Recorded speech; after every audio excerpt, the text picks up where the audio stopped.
In 2 miles, take exit 19 for Valley Park Drive South. Siri chirped from my sister's phone. Charlotte, turn that off. I know where I'm going. You sure about that? I mean, it has been a couple of decades, Mark. Please, like I could ever forget where Adventure Valley is. Come on, we spent every summer of— There it is! I swerved briefly into the oncoming lane as Charlotte thrust her arm in front of my face and pointed excitedly out the window. There's Adventure Valley! Oh my god, what ride is that? That coaster, it was called Steel something, right? No, wait. That's Mayhem Mountain, isn't it? I gently pushed my sister's arm out of my face and back over to her seat. I couldn't fault her for her excitement while I was trying so hard to control my own giddiness. It felt like we were kids again, yelling and bouncing in the backseat of my parents' car as the first shining rails and wooden planks of the park's roller coasters came into view above the treetop. That's the Steel Viper, I told her. Mayhem Mountain's on the other end of the park, and that wooden coaster over there, that one's Excalibur. Oh yeah, I remember those. I was always too much of a wuss to ride the Viper, but I rode the shit out of the Excalibur. Well, Charlotte, you're an adult now. I think it's time to take on the Viper. As long as the contractors have tested it and given it the okay, I'm in. That was really the question, wasn't it? We didn't know which rides had been inspected and cleared and which ones hadn't. I sent up a silent prayer that Mayhem Mountain was counted among the rides that had. I'd left Brandon several voicemails asking about it since he was the one in charge of everything, but with how fast things had been moving since we'd bought the park, I couldn't fault him for being a busy man. If you'd told 12-year-old me that my crazy, hyper, wild-eyed friend Brandon Decker would end up graduating cum laude from Northwestern Business School, I would have laughed in your face. Brandon? No way. Tyler, maybe, but never Brandon. In fact, half the reason I think he chose a business designation was because of Adventure Valley. When the park closed in 1989, Brandon had gathered us all together in his basement, and with a gravitas and solemnness I've never seen in him before, or since, he asked us to make a pact. At the time, the promise had been the most serious vow that 5 12-year-olds could ever make. High off an entire summer of Adventure Sun Valley, we agreed, with all the ceremony of a meeting of Parliament, that we would one day come together and buy Adventure Valley Amusement Park. Of course, back then we'd planned to just buy it and ride the roller coasters into the ground. We decided which friends from school we would let in and which enemies would be barred from the gates. It had always been our park, and it was only right that we should have it. It had taken 20 years, but we eventually did fulfill our promise, with a hell of a lot of pushing from Brandon and a sizable offering of collateral from Tyler. The bank had agreed to give us the multi-million-dollar loan to buy, repair, refurbish, and reopen the park. The size of the loan that the 6 of us were responsible for gave me nightmares for several weeks. How would this place ever turn a profit? It had been closed decades ago after operating in the red for several years. The county had experienced a high number of runaways and missing persons in the area in the last years of the 1980s. The entire region was on edge as the cases mounted, and people in the area became depressed and suspicious of each other. It had absolutely killed park attendance. But seeing the first cresting waves of roller coaster rails through the trees made me all but forget about my financial worries. This was Adventure Valley, for Christ's sake. If we opened the gates, people would come. There! That's our exit! Charlotte squawked. I pulled off the interstate and took a left under the bridge. Less than a mile later, we came upon the acres of the park's parking lot to our right. We turned in and drove all the way up to the front near the gates where several other cars were parked. A Lexus, a Mini Cooper, an old Chevelle, and a Honda Civic, another rental car like ours. Looks like we're the last ones here, Charlotte said. She was right. As we pulled up next to the Lexus, I noticed a group of people standing next to the ticket booth, waving to us excitedly. Oh my god, is that Tyler? Jesus, he's lost some weight. He's so skinny now. And Brandon's losing his hair. Holy shit, is that Koji?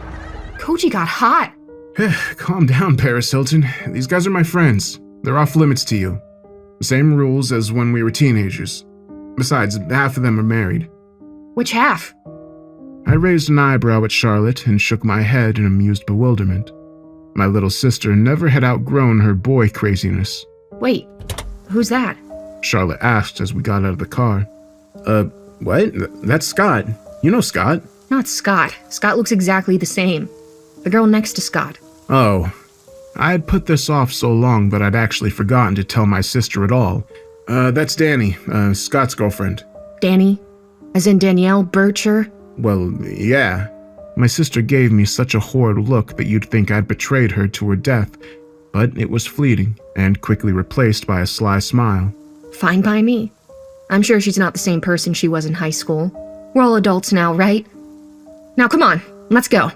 A sigh of relief escaped my chest as I slammed the car door and followed Charlotte over to the entrance.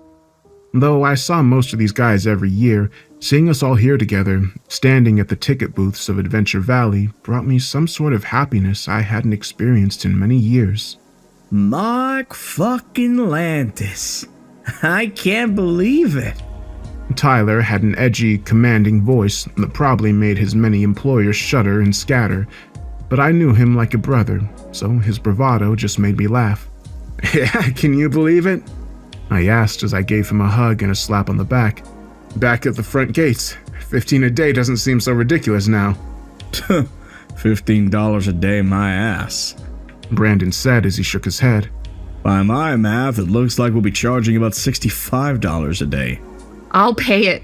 Charlotte smiled as she gave Koji a hug. Are people really gonna pay $65 a day? Koji asked. I mean, even Disneyland only charges $85, and there, at least you get access to 2 parks. How could I forget? Brandon shook his head. One of our investors works for the mouse. Pity they won't let you design any artwork for this place. Come on, man. I'm not an artist, I'm an engineer. Don't you mean Imagineer? Charlotte winked at him. Koji sighed and shook his head. Yeah, I do. As Brandon and Charlotte teased Koji, I made my way over to the side of the ticket booth where Scott and his girlfriend were conversing. I didn't know why Scott was being so standoffish, but I thought it might have something to do with the investment. Scott, the least well-off of us 6, worked at his dad's collision shop and hadn't had a whole lot of money to invest. I thought maybe he was embarrassed about the money, but now, watching him lean against the booth with slowly shifting eyes, I realized it wasn't that at all. Scott was just stoned. Same old Scott. What's up, Burnout, my brother? I haven't seen you in like 15 years. How about a bro hug? Scott smiled and pushed off the wall to come give me a quick hug. Hey, how's it going, man? Well, shit, look at you. What is your diet, man? Rabbit food and lettuce? You're not gonna get any ladies with that skinny body. Your mom doesn't seem to mind. Hey, Mark. I'm Danny. Do you remember me? Danny Bircher? Scott's girlfriend gave me a shy smile and stuck out her hand so we could engage in a stiff handshake. I think so. You were in my sister's class, right? Danny had the decency to look embarrassed. Yeah, but we weren't really friends. That's putting it lightly, I thought. We were freshmen when you guys were seniors? Yeah, I do remember that. Maybe I should just get it over with. I called Charlotte over, and the reintroduction of the 2 girls, while awkward, was over pretty quickly to everyone's relief. We were all eager to get into the park. It was odd not stopping at the window for tickets, and even odder to walk around the rusting turnstiles of the front gates. I delighted in reminding myself that we owned this place now. Brandon gave us a tour of the park. Not so much of the geography, we all knew that inside and out, but the hypothetical layout and reorganization of the park as he saw it. The Excalibur is going to need the most amount of work, according to Rich, my head contractor. A roller coaster made of wood exposed to the elements for all these years. Well, we'll keep as much of the original structures as safe, but we might have to rebuild most of it. Do we have the money for that? Scott asked loudly from where he walked behind us with Danny. Yeah, Tyler said. we have the money for that. Ah, Mr. Moneybags, that mini dealership treating you good? I nudged him hard with my shoulder. Tyler stumbled, but kept enough composure to push me back into a passing churro stall. Oh, those 6 BMW dealerships are treating me very well. Well enough to serve as the sizable collateral we needed. Brandon added. So, Charlotte ran up behind us and threw her arms around Tyler and Koji. can we ride some rides? Are you kidding? Why do you think we're here? I'm just here from Mayhem Mountain, I said, clapping my hands and rubbing them together eagerly. Brandon threw up his hands. All right, fine. I thought you guys would be interested in how your investment is coming along. Yeah, all we're interested in is the project's ROI, and more importantly, which rides have passed the safety inspection. Oh. Brandon stopped walking and tried to look annoyed, and failing that, he smiled. A little over half of them are rideable. Suddenly, everyone was talking at once. Is still Viper open? Yep, that one's on. What about Snapdragon? That one's good to go too. Renegade Falls? The water's not on. High Roller? Yes. Space Spin? Oh yeah. Power Tower? They're doing the inspection this week. There was only one ride I really cared about. Mine and Brandon's favorite. What about Mayhem Mountain? Yes. He answered the collective groans from the rest. Mayhem Mountain had always been our thing. The others had always been happy to ride High Roller and Snapdragon into exhaustion. Brandon and I always split off toward the end of the day to ride Mayhem Mountain into the twilight hours. Ugh, I hate that ride. It's boring as hell. I mean, I helped design something similar for Disneyland Hong Kong. We put it in the Fantasyland for fuck's sake. Hey, that ride's awesome. It's long and it goes upside down. Charlotte is even too scared to ride it. I'm not scared of that ride, it just gives me the creeps. Something about it just, I don't know, seems off. Alright, look. We'll start at this end of the park and work our way towards the back. That way we can ride every ride that's passed inspection, including Mayhem Mountain. And Snapdragon, Tyler added, and the others nodded excitedly. Yes, every ride. And of course we can ride them, as many times as we want. Hell yes, brother! Koji high-fived Brandon, and we headed down the street towards Space Spin. Our progress through the park was blissfully slow. Everyone wanted to ride every ride multiple times, and one person always had to stay in the loading area to operate the ride. It only took an hour or two to forget that I was a fully grown 35-year-old man. Being back here, running through the lineways with my friends, arguing who got the first row of the first car, it was like being 12 again. Still, my eye was constantly drawn up over the buildings into the distance, to the back of the park where the high, gleaming rails of Mayhem Mountain shone in the unobscured sun. There would be no arguing who got front row on that coaster. It was me and Brandon. It was always me and Brandon. Charlotte, Tyler, and Koji were the most like children, constantly running ahead and arguing over which ride to go on next, yelling back to ask Brandon if this one or that one had been cleared by the contractors. Brandon and I held back from the group a bit, discussing ideas and possible improvements for the park. Scott and Danny took up the rear of the group, quietly talking and lighting joints. When we arrived at the Enterprise, a simple ride that consisted of spinning cars on a circular track, I offered to flip the switch while the rest of the group rode the excess. The Enterprise always made me sick when we were kids. Brandon offered to stay on the platform with me to chat while everyone else rode the ride. I flipped the switch to turn the ride on, and as the cars spun away from the loading area, the Enterprise's signage came into view. I sighed. All day I had been trying to ignore the bright graffiti sprayed all over the park, but the words painted over the signage for the Enterprise were impossible to ignore. Where did the missing kids go? And the rest of the graffiti in the park was much the same. Most said things like, "Where are they?" "Runaway Row," "Find Ryan Kinski," and "Missing or dead now." Similar sayings could be found in town, sprayed across a few dilapidated buildings in the industrial district. Brandon's eyes avoided the sign, but I could tell he was thinking about it too. "Do you think the reason they shut this park down? Do you see that being an issue for the park attendants?" I asked as casually as I could. Brandon was quiet for a few moments as he waited for the ride to slow to a stop so he could flip the switch again. Nah, I don't think so.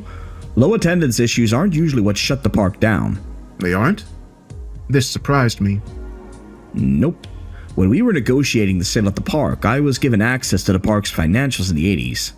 So they weren't operating at a loss? Oh, they were. But this park had operated in the red since opening day in the 70s. Half of their revenue was being fed back into something called county services, whatever that is. The bank couldn't tell me, and believe me, I tried to find out. County services? Yep. Real bizarre. And according to the paperwork, the park was closed because the owner didn't want to live here anymore. And he couldn't be bothered to wait for a decent offer on the property, so he just sold it back to the bank for next to nothing. So, he was a rich guy. I leaned back against the railing to stretch my back. And an idiot. Yes, to an extreme in both cases. The owner of the park was Abel Bassetti.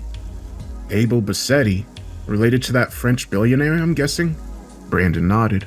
Michael Bassetti. He built this park for his son in the 70s. Abel was never really what we would call business inclined. Yeah, I've always heard him described as, simple. I can't believe the son of a billionaire lives in this area. Well, not anymore. He moved on decades ago. I shook my head in disbelief. Who would have ever thought that our simple little park was owned by a famous billionaire's son?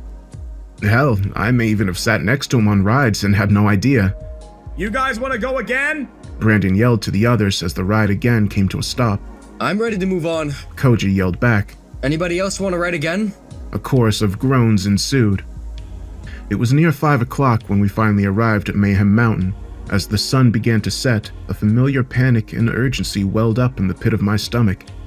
It took a moment for me to realize that we didn't have to leave when the park closed this time, because the park didn't close. We could stay up until sunup if we wanted to. As I eagerly approached the turnstile from Mayhem Mountain, Tyler spoke up behind me. Listen, can we run into town and grab something to eat before we ride Mayhem? You really want to ride Mayhem after we eat? Good point. There's only one loop. 2, I said. Don't forget the inline roll. Yep, 2. Plus, it's a 2-minute ride. If your food isn't sitting well, you've got a long wait till it's over. Look, let's ride it a couple of times, then go eat. When we come back, we'll see how we feel. Everyone nodded, and we started walking through the lineways up to the platform. When we reached the loading dock, I was excited to see our favorite green car sitting on the track. Front seat! Brandon and I yelled simultaneously as the train car came into view, and everyone behind us groaned. I'm staying here. I'll just work the launch pad thingy. Still scared after all these years, Shar? Shut up, Burnout. Scott laughed and tousled her hair before running and jumping into the first car behind Brandon and I. Danny got in next to him, and then Tyler and Koji took the second car. We pulled the shoulder restraints down and they locked in. Ready? Yep! Brandon yelled back. Send the car through! Charlotte pulled the lever and the brakes disengaged. As the car moved forward, I turned to Brandon.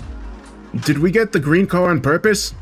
I yelled to him as the coaster clacked around the load platform and began the clattery climb up the first lift hill. Yeah! We sent cars through here all morning, but I made sure Rich knew to leave the green machine in the loading bay. Awesome! As the train climbed up the lift hill, I made no attempt to hide my utter glee. I looked over the expansive park and couldn't believe it was mine. Every track, every car, every turnstile, every screw, from the front gate to the overflow parking lot in the back, it was all ours. How I wished I could go back in time and tell a young me waiting in the 2-hour line for Mayhem Mountain, one day you're gonna own this place. As we crested the hill, the train fell into the first drop. I realized I essentially had gone back in time. At least, I was screaming like a 12-year-old, as was everyone else behind me. We dipped into the first tester hill and then banked hard and up to the second lift hill. We dropped from there, down into the vertical loop, banked around a set of gift shops, up briefly, then down a small hill into the inline roll. When we arrived back at the loading bay, we were all screaming and hollering. Charlotte didn't even have to ask, just smiled at me and sent us through again. We went twice more before we finally got off the ride. Koji walked over to check out the control panel while the rest of us taunted my sister. You sure you don't want to go, Char? It's awesome. Nah, I'm good. I have no problem being in the carny for this ride. Come on, Charlotte, just one time. One time, and we'll leave you alone. No. No way. Not interested. I'll ride anything else, though. Hey, do you guys know what Track B is? Track B? What do you mean? Brandon walked over to Koji at the control board and raised an eyebrow. Huh. That's weird. It's probably just the track they use to get the cars into the storage bay, Scott said with a shrug. No, that's called a transfer track. Track B has to be something else. Yeah, well, I've been on this ride enough times to know there's no other track. Yeah, he has. So, should we try it? Hell no. If you don't know what Track B is, that means the contractors don't know about it either. Which means it hasn't been inspected in at least 20 years. That's suicide. Look, if Track B exists, then even the most incompetent of engineers would have found it during an inspection. And Rich cleared this entire ride. It's probably just the ride in reverse. We're good. Well, we're in, announced Scott from the other side of the track, though Danny didn't look quite on board with the idea. Mark? Yeah, I guess I'm in. What's the worst thing that could happen? We get funneled into a repair bay? Alright. Then I'm in too. Tyler said hesitantly. Well, here goes nothing. Koji shrugged. He flipped the switch over to Track B, and a moment later, a loud metallic scraping some distance away filled the park. The sound lasted almost a minute. I studied the familiar silver roller coaster under the pink sky of the setting sun, but I saw no physical changes to the track. I looked over at Brandon, and a shrug of his shoulders told me he didn't either. Shall we? Scott asked, gesturing to the train cars we'd just disembarked. I gave Charlotte a questioning look, but she shook her head emphatically no. So it was just the six of us again. It's only right you two take the bow of the ship. Tyler gave a mock salute. Oh, captains, my captains. I laughed and hopped into the right side of the front row. Brandon crawled into the seat next to me. Tyler and Koji got in behind us, and Scott and Danny took the back. We pulled the shoulder bars down, and they locked into place. Are you sure about this? Charlotte asked when everyone was settled. Danny said something from her place a few rows back, but all I heard was Brandon yelling, "Pull it." The brakes released, and the train rolled away from the platform and into the twilight of dusk. The lights had lit up on the track while we'd been arguing, and the roller coaster looked absolutely beautiful. I was filled with awe and reverence at what this place truly meant to me and my friends. It was a symbol of our youth and innocence, and the blissful ignorance of the world. It was our own little bubble of happiness. The coaster again climbed the lift hill, and from the top, Brandon and I studied the track, but in those few seconds, I saw no difference. Brandon looked over, and I shook my head at him disappointedly. By the time we reached the vertical loop halfway through the ride, it was clear that there was no Track B.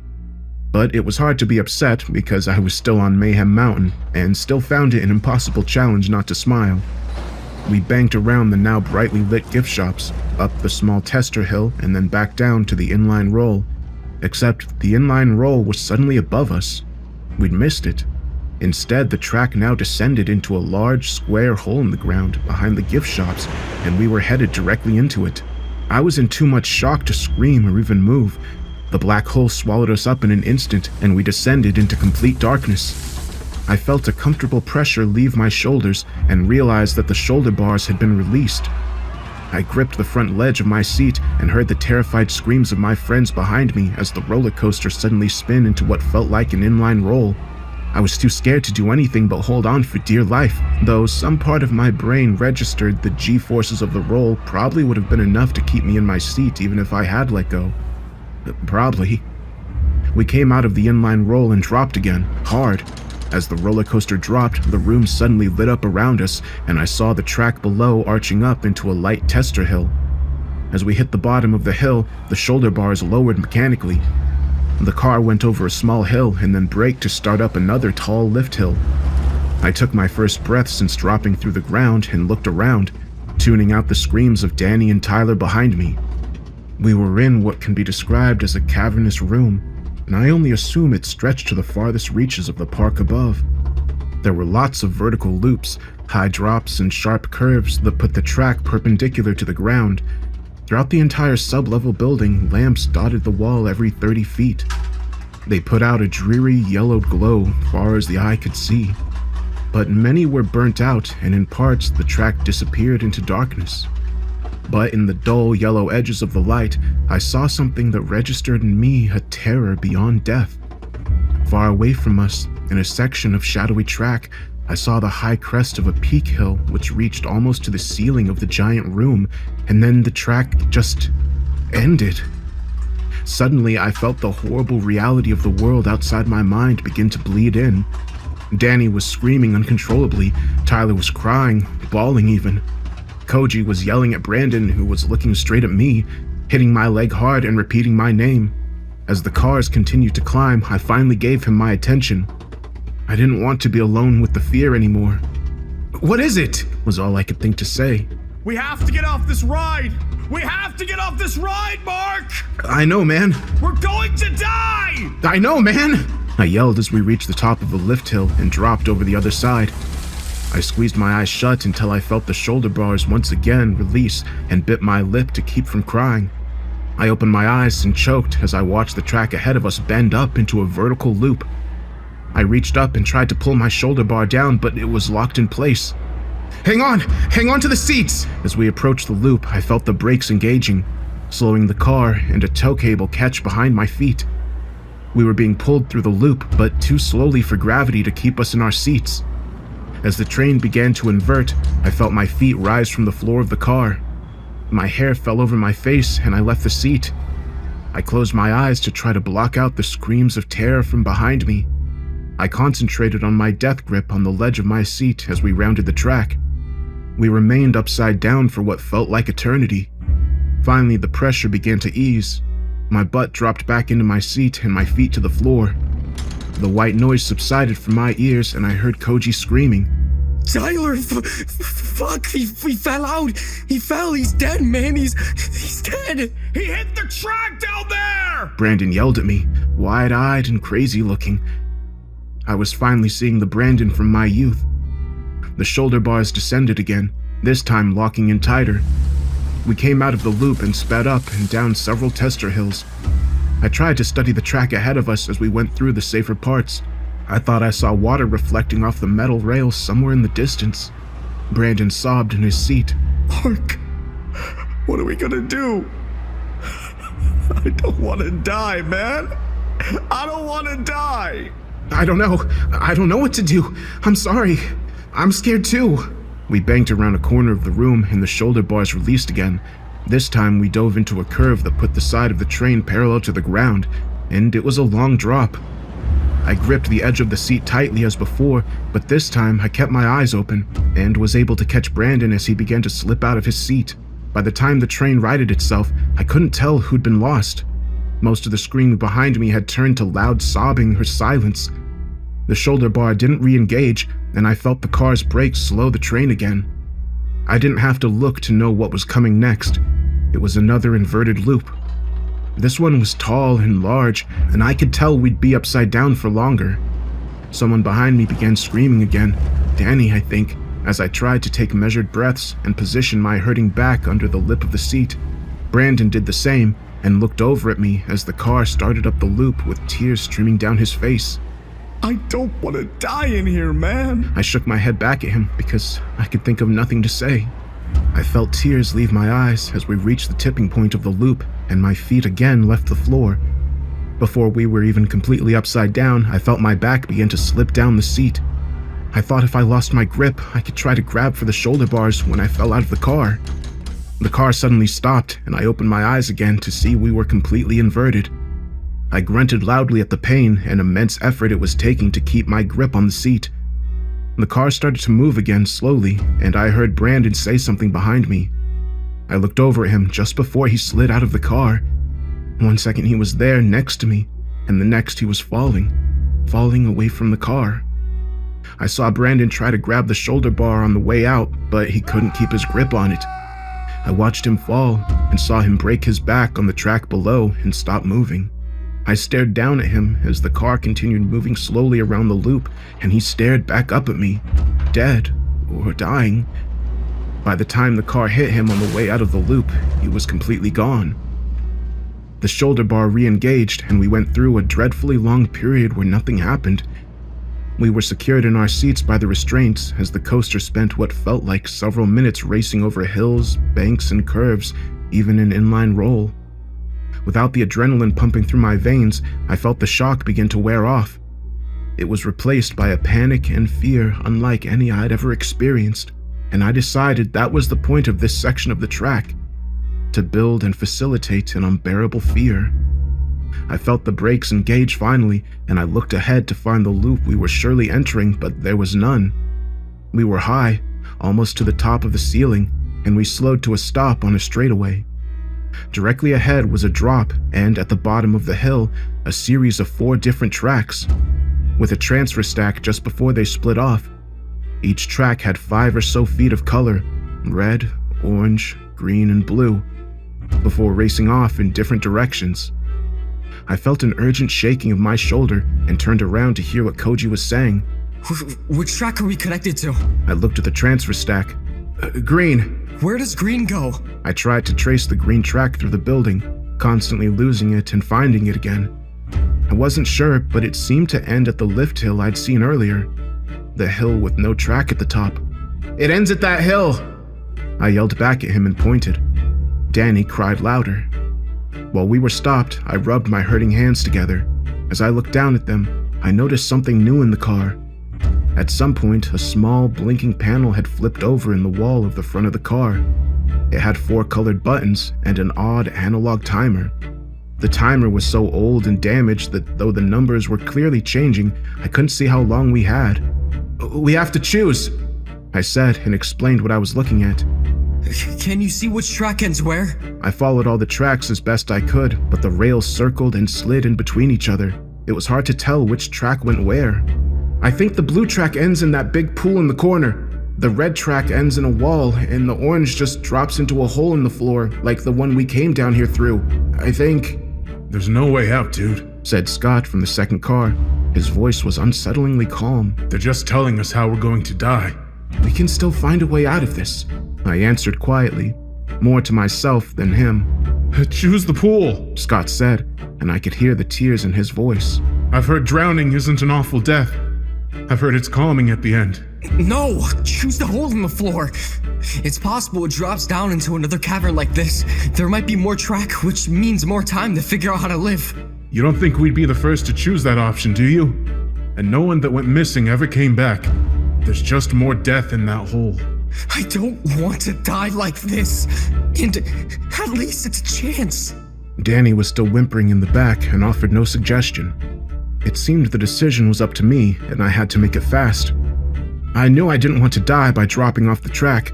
I didn't want to drown. Perhaps the quickest death was the wall. More than likely, we would all be killed instantly. Less suffering, less time to think about our fates. But the truth was, I wasn't entirely positive which track ended where. It was all educated guesswork, and my time was up.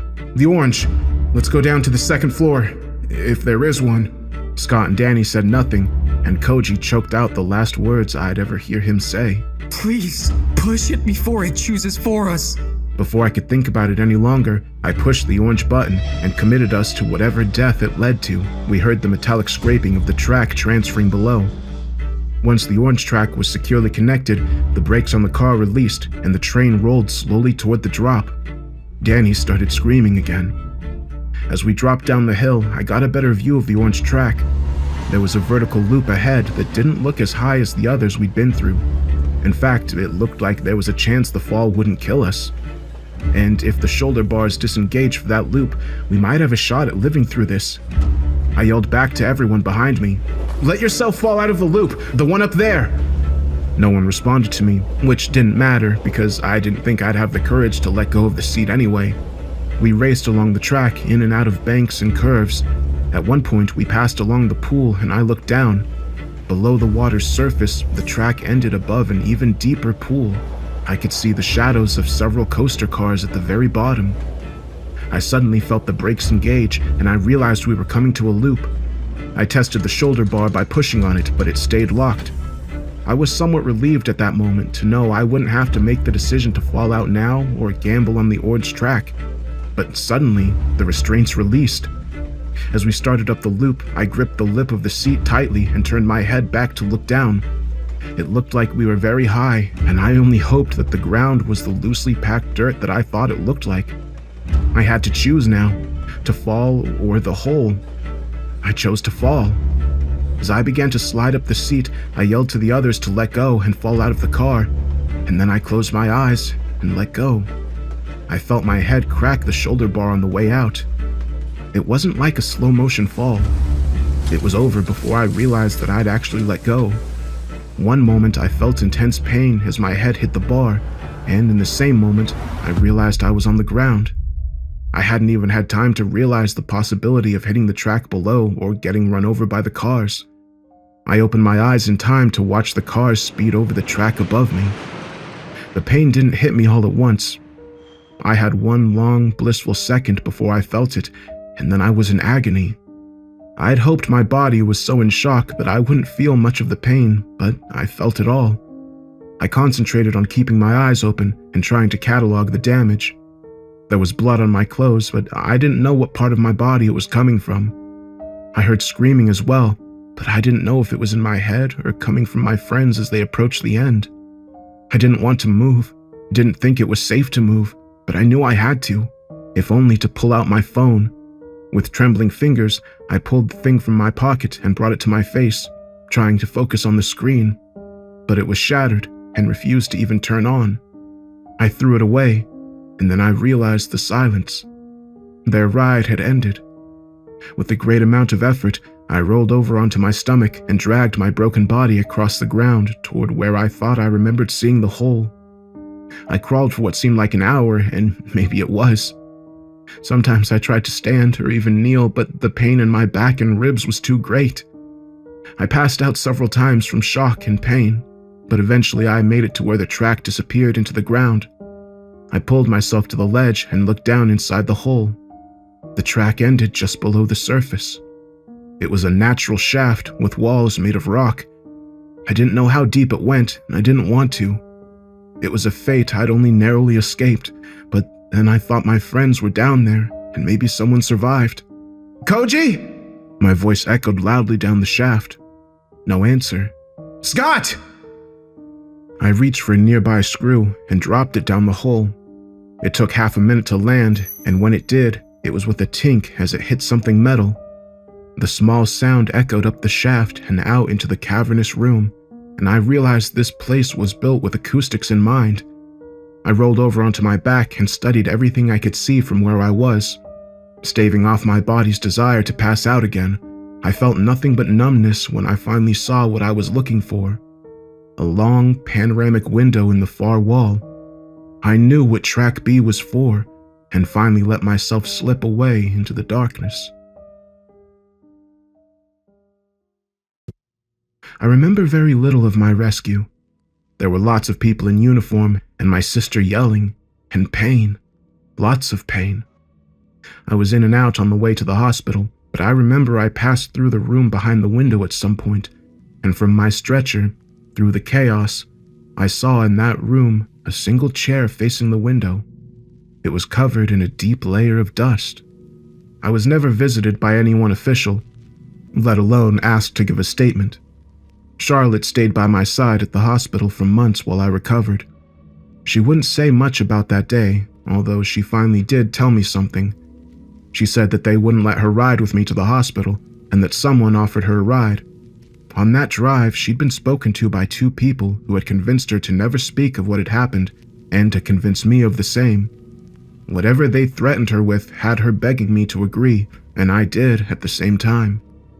I am still to this day learning to walk without aid. I never saw Mayhem Mountain again. The loan defaulted, and Adventure Valley was bought up by an unknown LLC, which bulldozed it and built a block of apartments over the top. They're still empty to this day. I don't like the dark anymore. It reminds me of the horror my friends experienced as they looked down and saw the track end before they disappeared into that hole. I try not to think about what they must have felt as they fell down the shaft in complete darkness, strapped to a roller coaster, waiting for the terrible end. I'd wished I'd chosen the pool, if only to save them from that fate. As for the billionaire's son, he was only simple in the fact that he was a man of simple tastes, and he still is. I looked him up once, only a few years ago. He owns several amusement parks now, all sizable but small enough to be popular only in their specific regions. In fact, one is not very far from where I live now. I've thought about going many times, just to check in, just to see, but then I realized I probably didn't need to search all the rides in the park to know, because I know that somewhere in that park, some ride in some corner, has a Track B.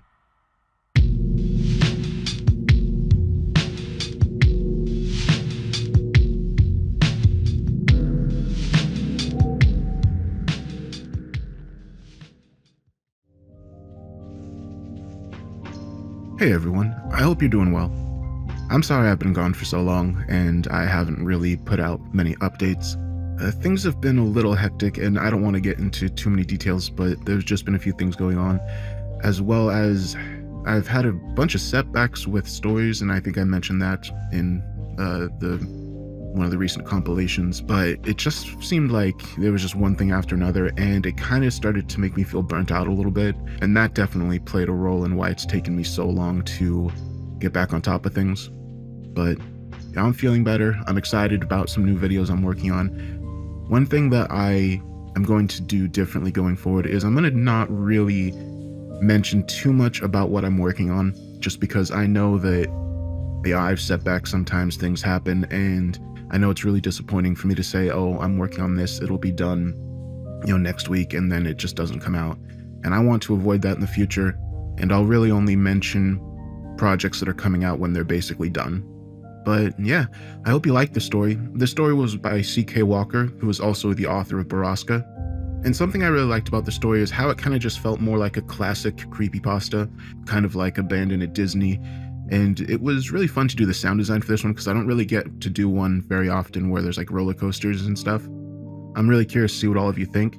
I'm going to take some extra time today to just hang out in the comments because I want to try to reply to as many comments as I can and just get back to interacting with you all, since I know there's been a little bit of a gap where I've kind of just been gone. But yeah, if you leave a comment, I'll be sure to reply to it. And with that said, I hope you have a great day.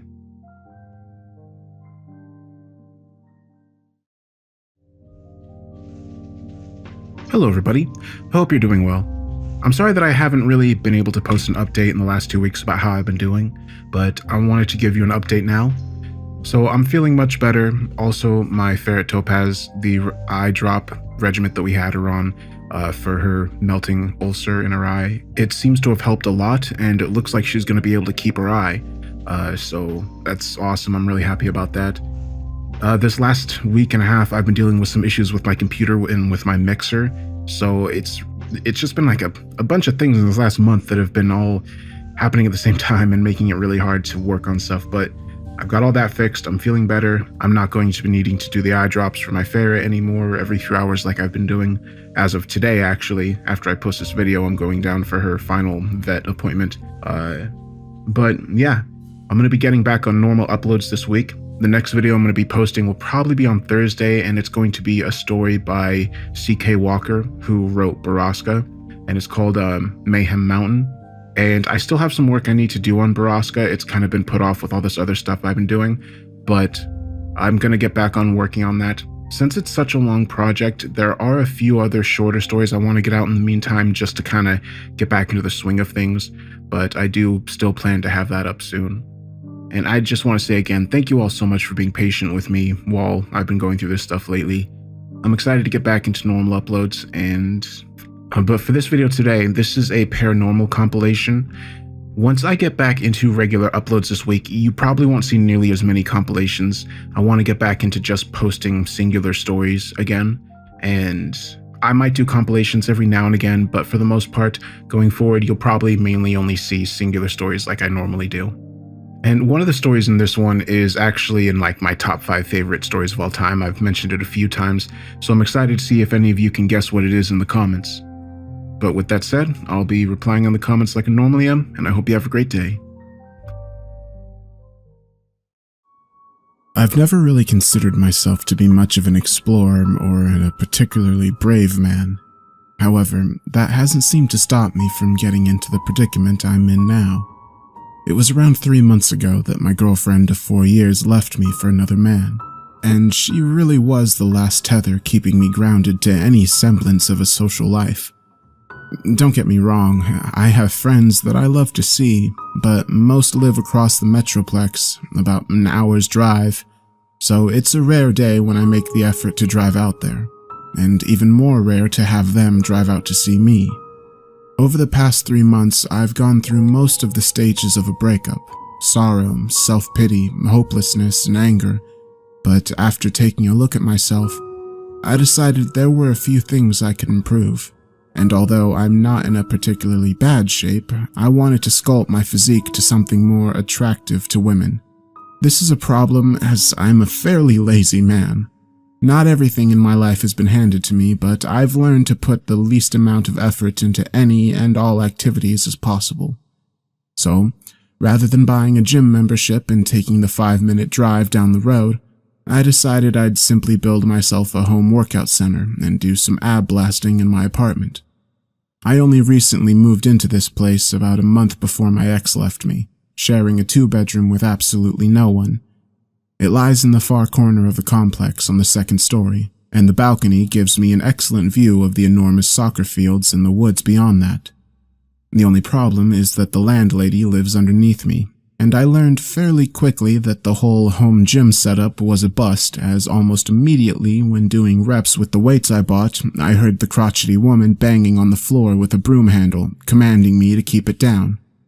As irritating as it was walking on eggshells all the time, I suppose it was understandable. So I opted to cut corners some other way.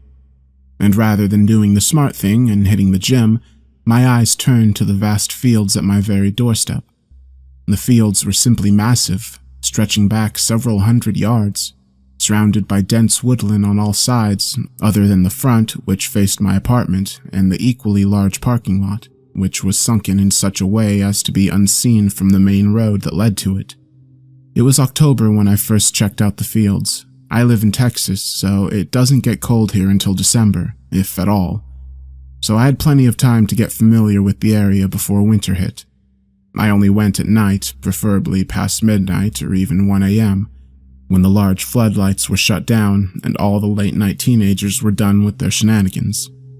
I would slip through the decrepit fence that shoddily guarded my apartment and disappear into the night.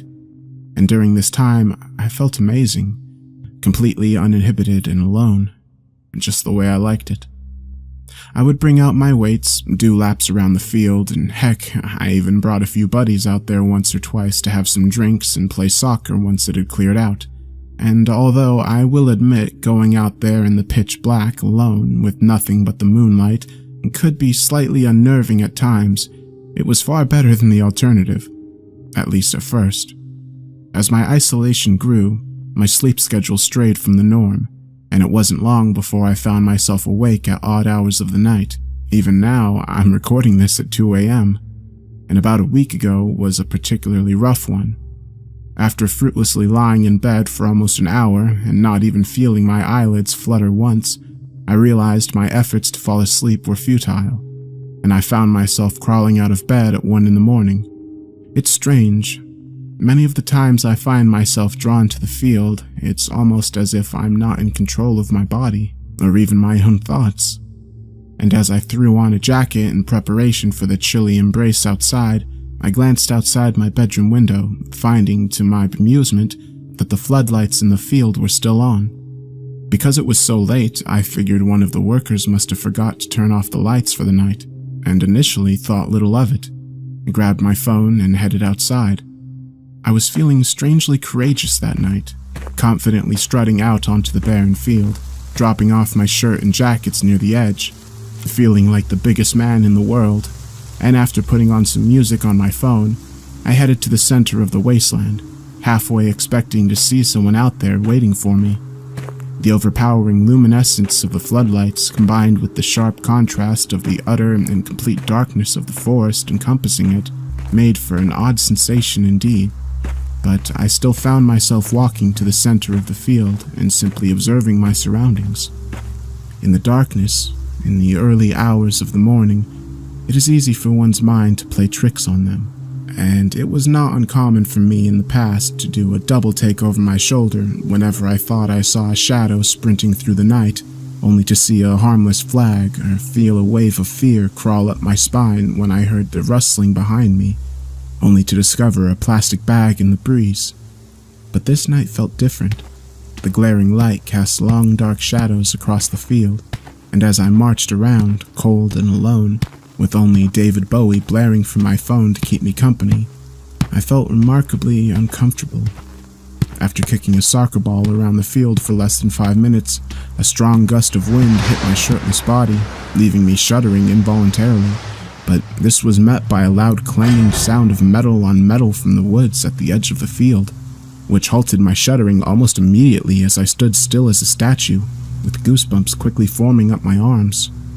As I mentioned, it was not uncommon for there to be noises around the field, even at night, and I quickly rationalized that the wind had knocked something against a large metal garbage can at the edge of the field, and I continued with my workout, still in the zone, but alert.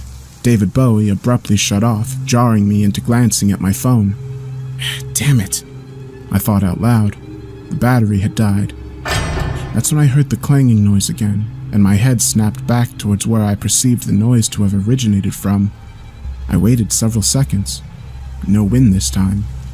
For those who don't know, in a large field like this, it's nearly impossible to pinpoint just where a noise is coming from because of the effect echoes can have in such a wide, unobstructed space.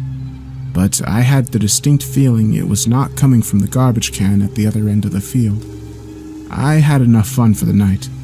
Without glancing back, I put my phone in my pocket and started jogging away from the center of the field and back towards the hole in the fence that led directly to my apartment. And that's when it happened. The floodlights went out. I kid you not, every single one of the lights turned off instantly. Here I was, damn near naked, eyes watering from the cold and goosebumps covering every inch of my body when darkness took the field. That's when my jog turned into a sprint. I felt exposed, alone, and oh so vulnerable. I'm not a feeble or cowardly man, but I knew anyone or anything out there messing with me so late at night had to have been crazier than I was. I still had about 100 yards to run when I glanced behind me. I don't know whether to be grateful or terrified that I saw nothing in the shadows of the night, but either way I ran harder and faster than I had in a long time. My terror was so severe, I completely forgot to grab my shirt or jacket, both of which were Christmas presents, but immediate relief overtook me once I entered the premise of the complex, squeezing through the broken fence, racing up the stairs and slamming and locking the door behind me. Breathing heavily, I stumbled over to the kitchen table, my legs and lungs both burning with a white-hot pain. I was shaken, but I was all right. I threw on a shirt, almost completely forgetting about the one I left behind, and started to boil some water for tea when I knew I could finally relax. And that's when I heard it. 3 knocks on my door, my front door, at 2 in the morning. Law enforcement. That was the first thought I had. They had finally busted me for trespassing all those times, but I figured if I had just calmly explained myself, maybe they'd let me off with a warning. I walked over to my door and grabbed my doorknob, but something stopped me from turning and pulling it open. Instead, I lowered my eye to the circular peephole in the door, figuring I might as well see who it was before I opened. I shakily backed away from the door, with goosebumps immediately re-emerging on my arms and neck, as the familiar sensation of dread radiated throughout my body. I glanced at the door to make sure it was locked, and for good measure, I ran up and threw on the deadbolt when a second series of thumps reverberated throughout my small apartment. My view of the peephole had been completely black, meaning someone had covered it for a reason that God only knew, but it couldn't have been good. I went out to get my jacket and shirt the next day, when the sun was high in the sky, bringing some semblance of warmth and order to the world. The field was full of parents and kids happily playing soccer, but my articles were gone, along with any sign that anyone or anything was even out there the night before. That was 5 days ago, and every night since, the lights in the field have remained on until 2 a.m. without fail. And every single night at the same time, I hear that metallic clanging in the field, whether there be wind or not, followed soon after by that familiar thudding at my door. I suppose going directly to my apartment immediately after was a poor choice, as now whatever's out there in that field knows who I am and where I live. I don't know what to do. I think maybe I should move back in with my parents. I don't know. I need to get away, and I'm terrified. It was this morning that really sent me over the edge. I opened my door at 8 a.m. in order to head to work when I nearly stepped on something. I picked up the ragged piece of cloth apprehensively, thinking it might be the garment of some homeless vagrant when it dawned on me. Although horribly mutilated and torn to shreds, it was still recognizable. I dropped the cloth in horror. It was my jacket. Even now, as I record this, I regret to inform you, I hear it.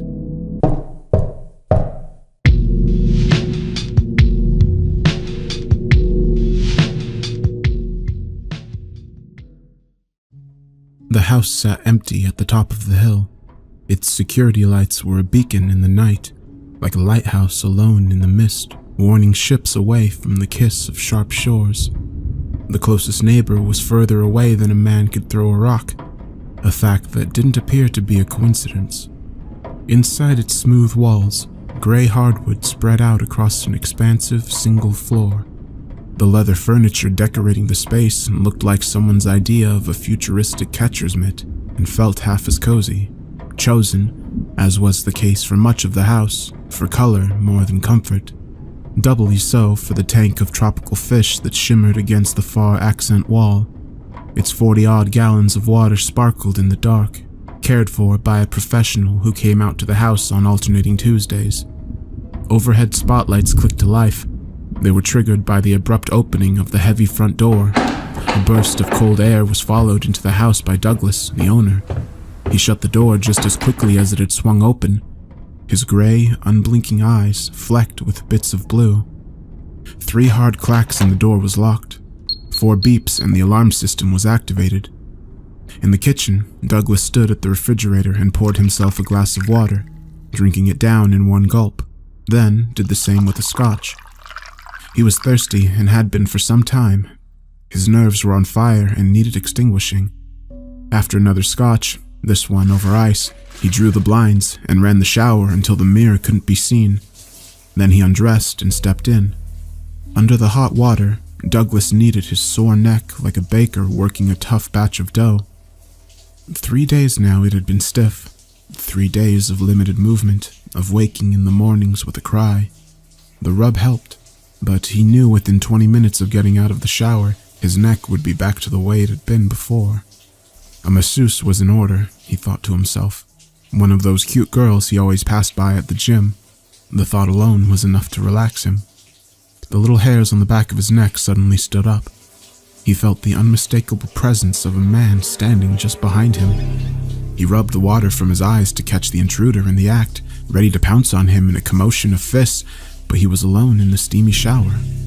And though the feeling faded the longer he kept his eyes open, Douglas swore he could feel subtle changes in the direction of the air. Shifts so slight they didn't even move the shower curtain. Almost like breathing, yet soundless and cold. Ready for bed, Douglas turned off all of the lights in the house. As he went from room to room, he checked the windows to make sure they were locked properly, noting with some comfort the wires of the house's alarm system. He had settled into a decent state after 2 large scotches in a hot shower, and he looked forward to a good night's sleep for a change. He crept into the bedroom, slipped between the cool covers, and let his eyes close of their own accord. The house was quiet, secure. A few odd moments in the shower notwithstanding, Douglas felt the closest to content he could expect. Already the silken kiss of sleep was swallowing him down, like sinking into the warm sap of 1,000 billowing trees. Tastes like salt. A whisper in his ear. He jolted awake at the man's voice, with it the sensation of breath on his face. A moment later came the loud bang of something hitting his bedroom window from the outside. First the impact, then the shimmy of glass dancing in its frame. It sounded like a fist had pounded at the window. He threw the covers off and jumped out of bed, looked around the room for whoever had whispered to him. Once he was sure he was alone, he yanked the curtains open. No one. Just his front yard. A hill, which sloped down to the empty street. All of it blanketed in yellow-white moonlight. Douglas leaned in close to look under the window. Possibly the trespasser had ducked down and was hiding against the house, tucked in behind the azaleas. A blackbird twitched in the grass. Its wings flapped in erratic rhythm, and its legs were 2 hardened sticks. Douglas looked for and found a sign that the bird had hit his window. An impression of the animal's shape had been left behind. A fine silhouette rendered in dust. The body at the center and 2 feathery wings spread outward. The bird continued to twitch in the grass until the movement slowed. Its solid, black eyes finally drained of sight. left to stare unfocused into the sky. Douglas watched the bird die. Then he returned to bed.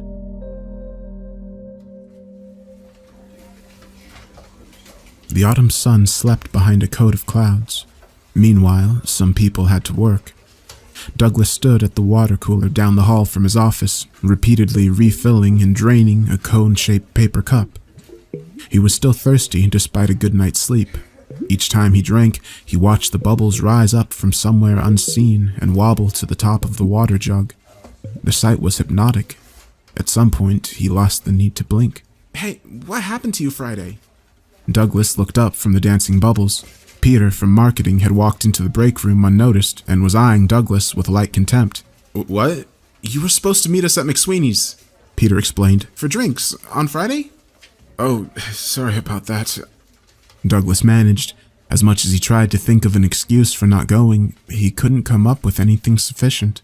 "It's Ed you should worry about. You know he likes the whole team socializing, kiss the boss's ass thing. If you keep no-showing, he'll rethink the promotion." Douglas nodded distantly. He raised his paper cup. "Does this water taste funny to you?" "I don't drink water. I drink coffee like God intended." With that, Peter left the break room and resumed his blonde life. Douglas filled his cup and finished it one more time, doing his best to pin down the familiar taste. Back in his office, he tried to lose himself in work. He became absorbed by emails and faxes and reports, but he found himself unable to commit fully to the moment, fighting the feeling that someone was looking over his shoulder, checking his progress before he made any.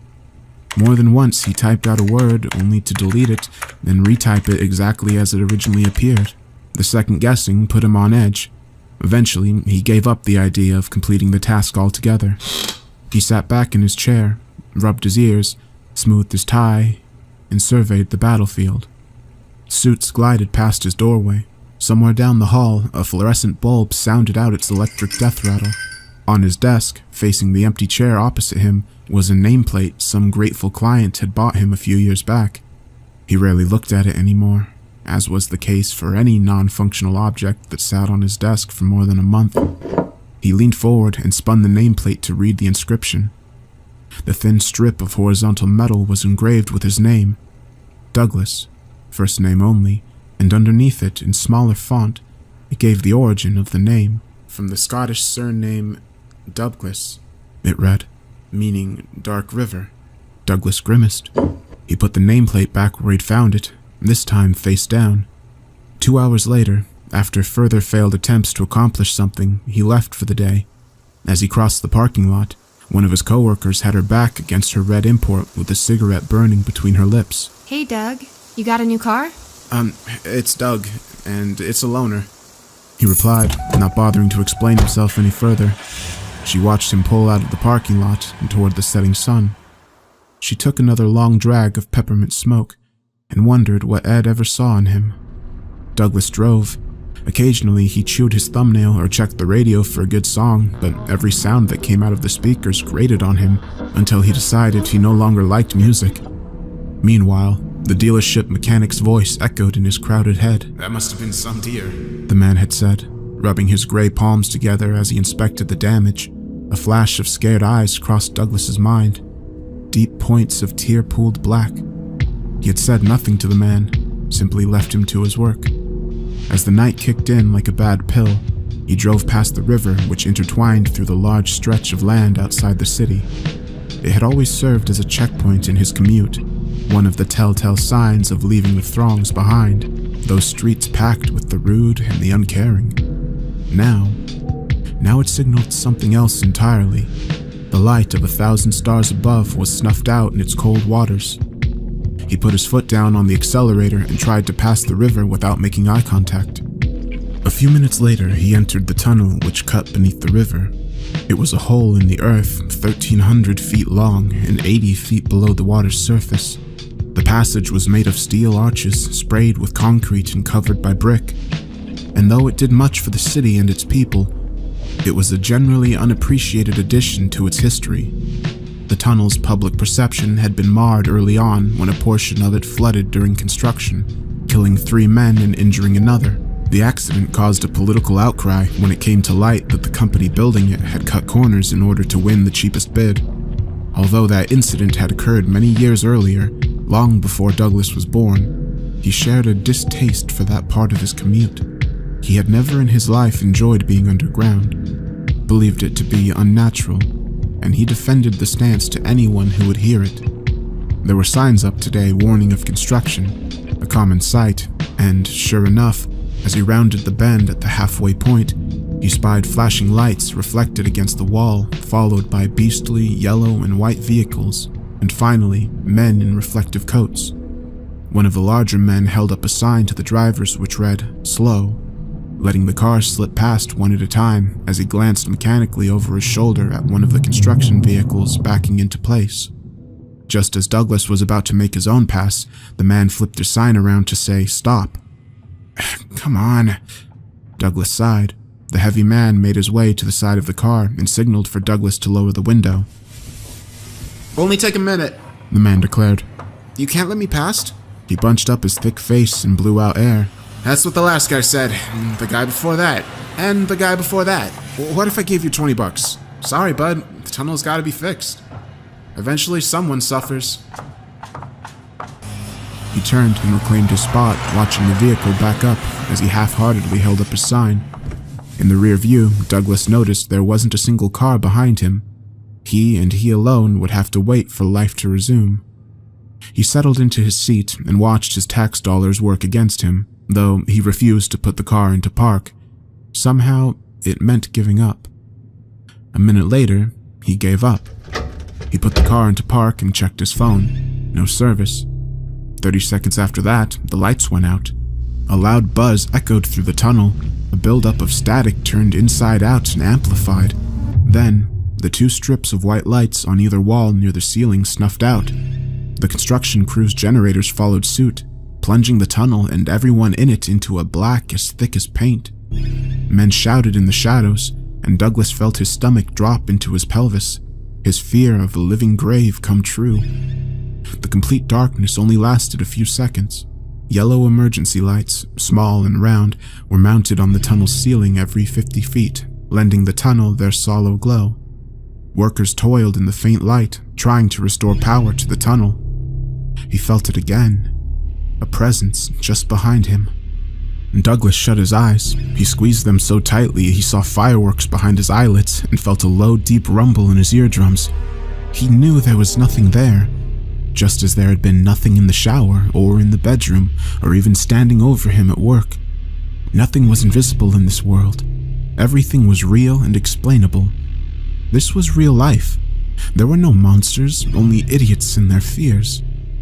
Cold fingers traced a line up his neck. He shivered and moved forward in his seat, pretending to be chilly from a draft that wasn't there. He cursed himself for entertaining dark thoughts for even a second. But then, a whisper drifted from the back seat. "Tastes like salt." He ignored it, blocked it out. No one had power over him unless he gave it to them. So thirsty. His leg began to shake, and he squeezed it hard until he knew it would bruise. With sudden intensity, the tunnel lights came back on, the power returning with a solid, joined by the happy shouts of the construction crew. Relieved, Douglas opened his eyes and let them adjust to the light. He couldn't wait to get out of this damn tunnel and resume his tired ride home. He glanced in the rear view to see if anyone else had shared this bad luck, any other commuters in the temporary grave. There was a face in the mirror, a pair of hollow eyes looking back at him, dark, dripping wet hair over water-slick skin. The man opened his colorless lips, and dirty water poured out. Panicked, Douglas spun in his seat, his heart exploding against his chest, but there was nothing behind him. Just an empty back seat and an ice scraper on the floor. Nothing in his rear view either. No death stare, no colorless flesh. Even the air felt empty.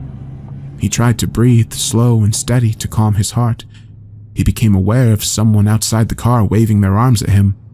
It was the large construction guy holding the sign, and from his face, he'd been trying to get Douglas's attention for some time. In a daze, Douglas rolled down his window once more. "You can go now," the man called out. "Power's back." Douglas nodded and took the car out of park, rolling slowly past the men in their trucks. He drove the rest of the way home in silence, trying and failing to forget the face in the mirror. His mouth was as dry as burnt paper, and he planned to drink until either his throat or his legs gave out.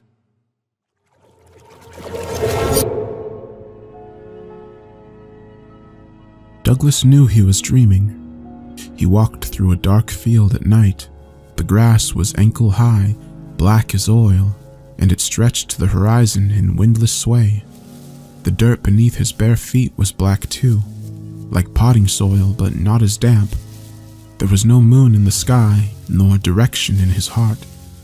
He simply walked.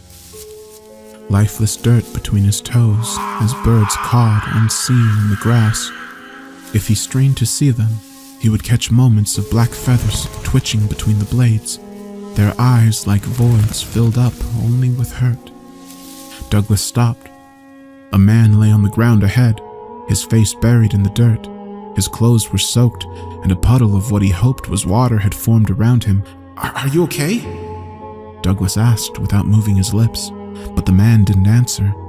Douglas moved closer and repeated the question. The man still didn't move, but this time he answered. His voice was the dry crunch of gravel underfoot. "So thirsty." A loud knock woke Douglas. He spasmed in his chair and gave out a shout. "Whoa!" Peter stood in the doorway. Douglas looked around his office and situated himself. He had dozed off behind his desk again. He shook his head and apologized. "Noises have been setting me off lately." Peter gave him a condescending look. "You need to relax. Just a friendly tip. No one likes a guy who gets stressed easily, especially Ed." He peeked down the hallway to see if anyone else had witnessed the incident, especially Ed. Douglas rubbed his heavy eyes. I think I need to get away for a bit. You know, hit the reset button."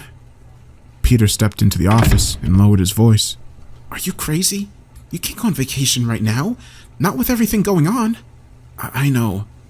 Peter paused to scratch his nose. And then he smiled. What is it?" Peter nodded. "I know just the thing." As Douglas took a seat in the small waiting room, the pretty girl came out from behind the welcome desk and handed him a clipboard.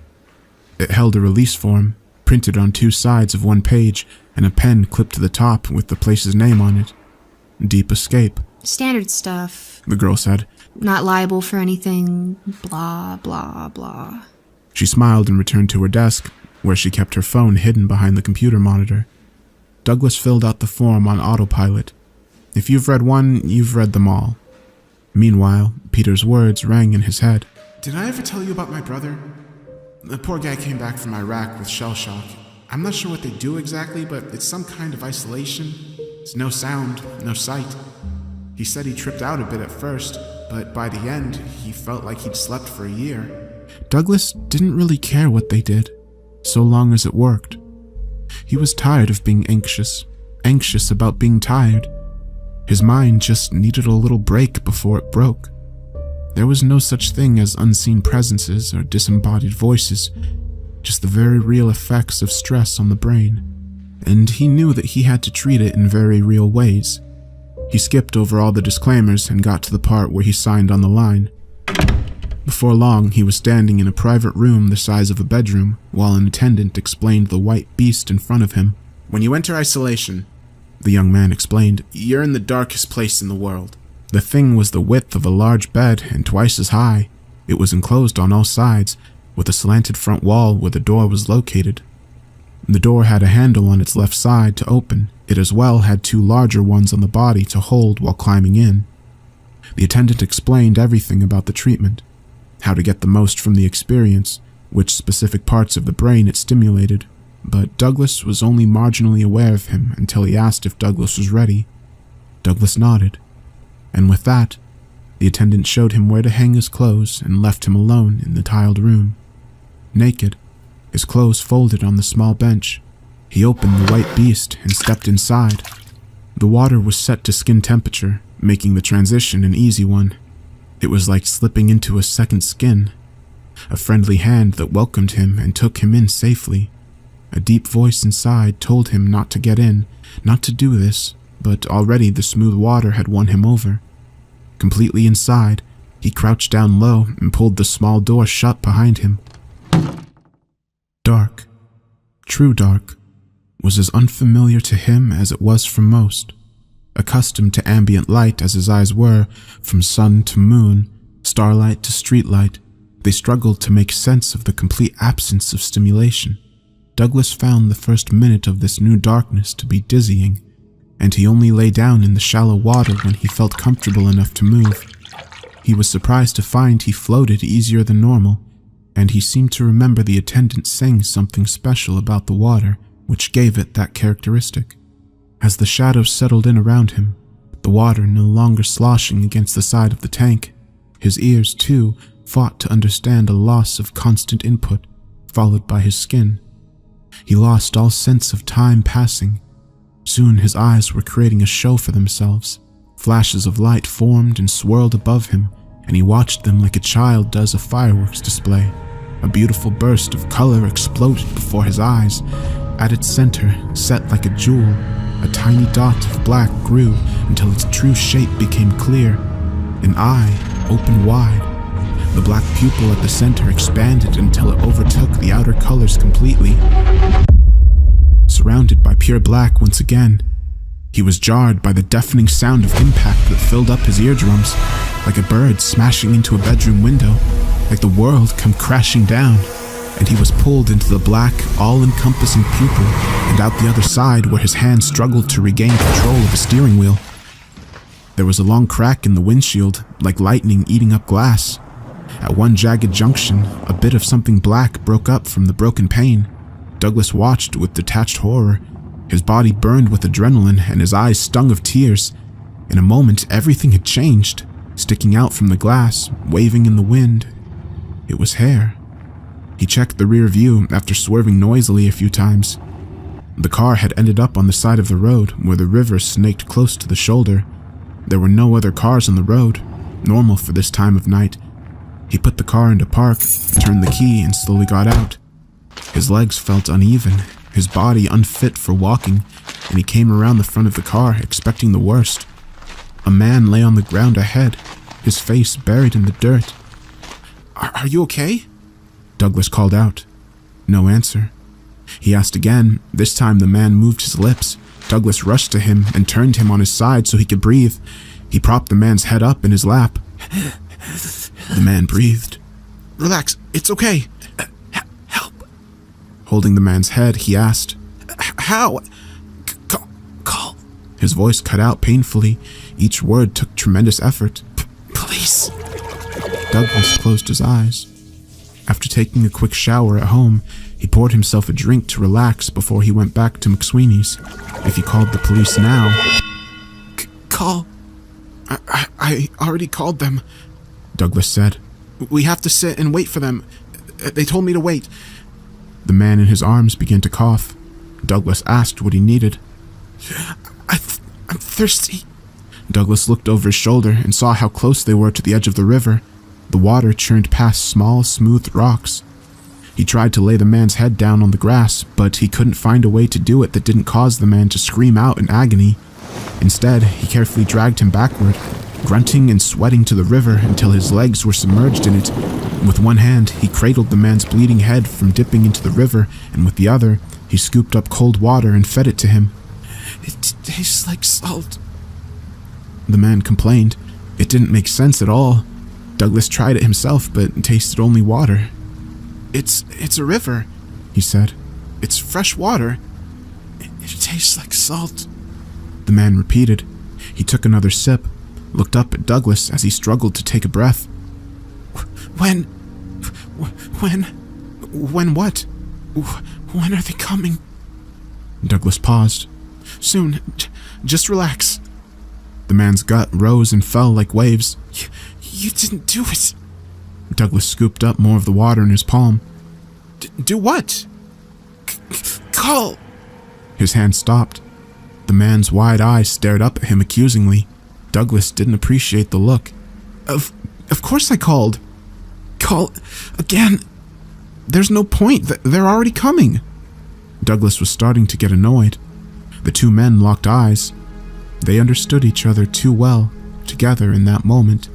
their lifelines tangled like bad wires, the river gurgling and splashing into them, pushing past their bodies eternally. A moment stretched into lifetimes. Time was nothing.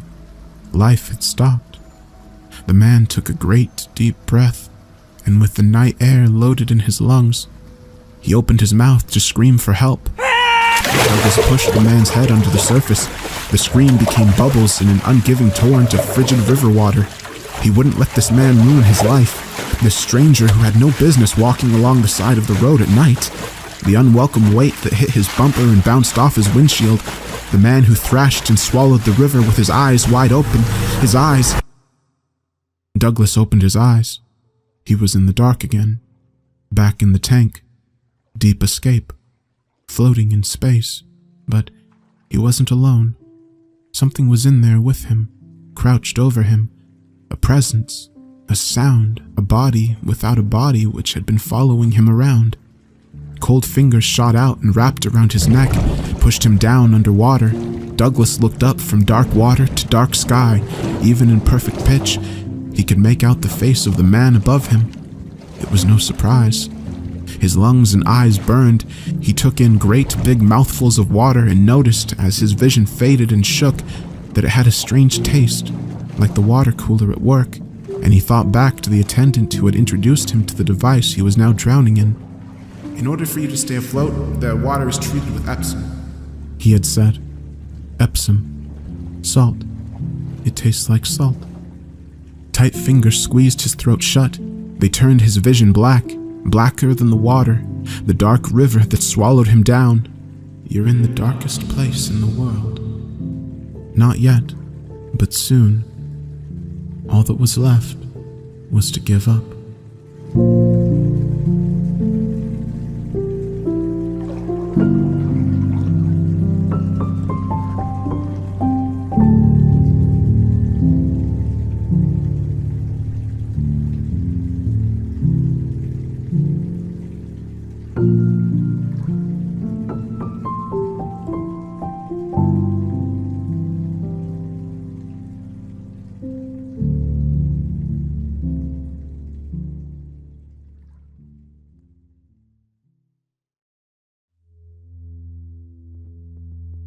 In March 1946, Robert Odell walked into Creek Haven Elementary with a shotgun and a pistol.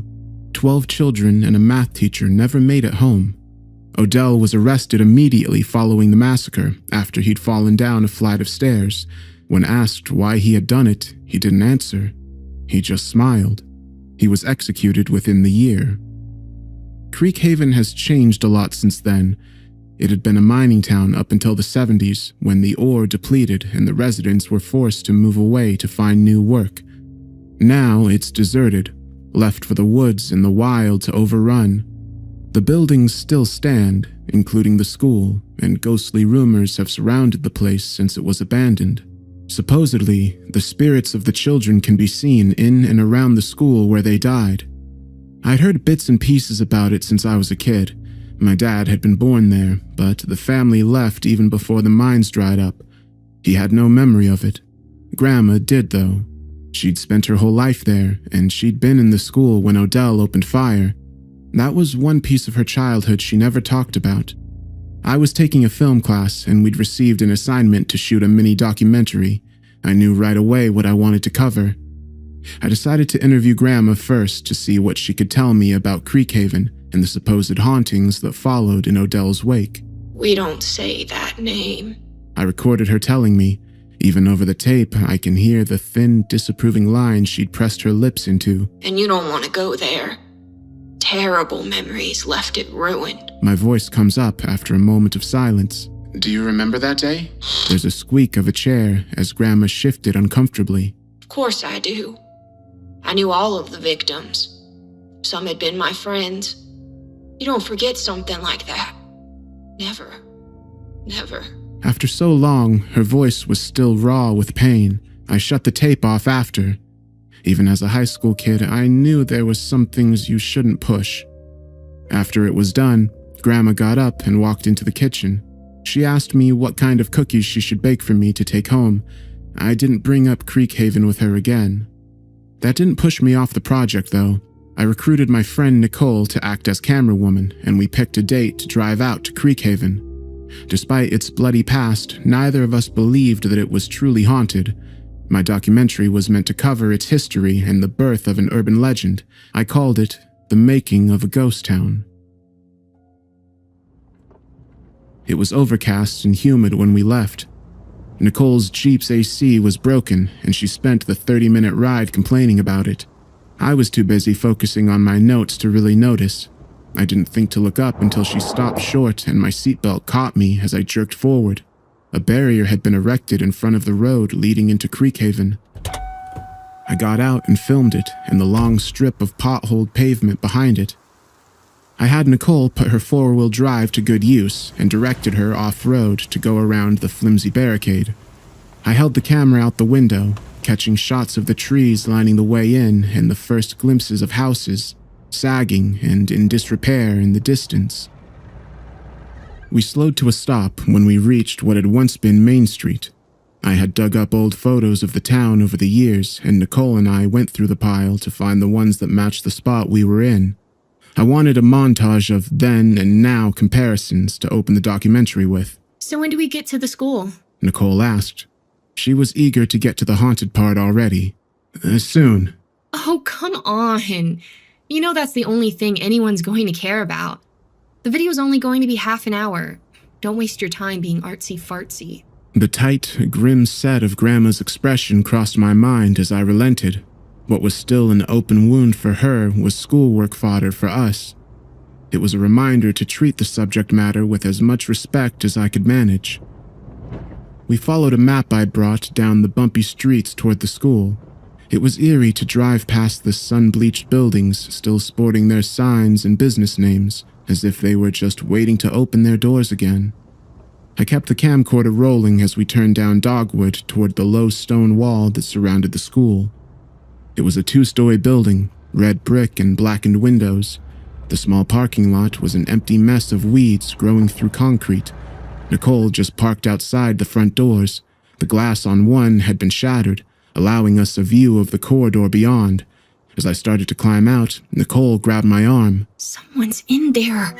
She hissed. Where? There! She said, jabbing her finger forward. In the first doorway inside. Someone's looking out. I squinted into the darkened hallway and gasped. The outline of a person was peeking out around the doorframe. Nicole's fingers dug into my arm. We sat, frozen, and waited. The person didn't move. What should we do? Nicole asked in an uneasy whisper. The person still hadn't budged from their spot. It could be a homeless person? She suggested. I leaned forward in my seat. I don't think so. Wait, no! Despite her protests, I pushed the Jeep's door open and lifted the camcorder to my eye. In hesitant, small steps, I climbed the short stone stairway leading into the school until my suspicions were confirmed. I laughed and waved for her to get out of the car and join me. It's a mannequin. What? She sounded doubtful. A mannequin? Is that supposed to make it less creepy? Come on, you big baby. We got a lot to film. After some convincing, Nicole finally joined me, and we stepped through the broken glass opening. The inside was dimly lit in shades of gray that filtered through the grimy windows. The dirty, child-sized mannequin we'd seen from outside was standing just inside the first doorway, which had a sign labeling it the front office. Over its shoulder, another mannequin. This one modeled after an adult was standing behind the desk. Another pair were seated in some chairs outside another door marked Principal. What the heck? Nicole said from over my shoulder. I laughed nervously and filmed. She stayed close on my heels as we walked further into the school. A few child mannequins were scattered throughout the halls, one at an old-fashioned water fountain. A few were standing in a line outside a classroom door. Within the classroom, an adult mannequin had been placed in front of the chalkboard, and some of the seats had more of the smaller ones in them. They were all browned with dust and age. This is way too weird. Nicole said. I'm going to wait outside. Oh, come on. Someone was just messing around a long time ago. Whatever. I don't care. I'm out. Nicole scurried back toward the front door, leaving me to call after her. She didn't even turn around. I grumbled and kept going. Each room I passed had its own set of mannequins. They were positioned in ways that mimicked what a typical school day might have looked like. Teachers leading classes of students, an empty library where a lone mannequin was left behind the checkout desk, a cafeteria with a handful of child-sized mannequins scattered around the tables. There was even one class where a couple of kid mannequins had been made to look like they were passing a note between them. It was weird, like Nicole had said, and I couldn't deny that goosebumps had been creeping up my arms since that first child mannequin, but I told myself it was harmless.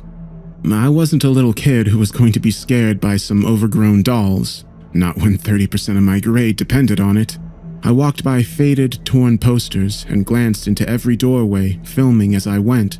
I'd have to add a voiceover later. The stairwell leading to the second floor was halfway down the hall. They still seemed sturdy enough, and I walked up them one at a time, slow and cautious the whole way. At the top of the stairs, a single adult mannequin was standing with its back to me. Someone had taped a stick that sort of resembled a handgun to its waist. A larger stick had been taped between its hands. I wrinkled my nose in distaste at the obvious symbolism and shoved the thing off to the side. It fell over with a crash that echoed down the length of the hall. I shuddered and stepped over its legs to continue on. Unlike the first floor, there was only one classroom that had any mannequins in it on this one. An adult-sized mannequin was at the front of the room, half-turned with its arm raised and pointing toward the blackboard. Every seat in the class was filled by a child-sized counterpart. They were facing forward, as if paying attention to their lesson. I panned the camcorder across the class. A loud bang came suddenly from the stairwell, and I jumped, instinctively turning towards it. The silence that followed rang heavily in my ears. "Nicole?" I called. "I'm up here!" But my friend didn't answer. Icy sweat broke out across the back of my neck. I chewed my lip, trying to convince myself it had just been something I'd disturbed on my way up, finally toppling over. My thoughts were cut short by the soft murmur of childish whispers coming from within the classroom. Slowly, even as I screamed at myself not to, I looked back into the class. All of the mannequins' heads had turned toward the door. Their blank, pale faces were fixed on me. I stumbled back a step with a short cry, my camcorder fumbling in my hands. Something creaked, low and long, from inside the classroom. Suddenly, I couldn't remember how to move my legs. There was a heavy thud, another, and then a third, like footsteps, and they were getting closer. A deep, guttural growl rumbled out into the hall. The footsteps were becoming quicker. I tore myself from the spot and ran, screaming, down the hall. At the top of the steps, my feet tangled in the legs of the mannequin I'd pushed over, and I barely managed to catch myself on the railing before pitching headlong down the stairs. Frantically, I looked back toward the classroom. Dirtied, elongated fingers had closed around the doorframe. The mannequin dragged itself stiffly into the hallway. Its head turned jerkily towards me, and it growled again. I didn't look back a second time as I leapt down the stairs, two at a time, and bolted back down the hall to the front door, shouting for Nicole to start the car. I was convinced I could hear the uneven, angry footsteps of the mannequin pursuing me out of the school. We screeched out of the parking lot and out of Creekhaven.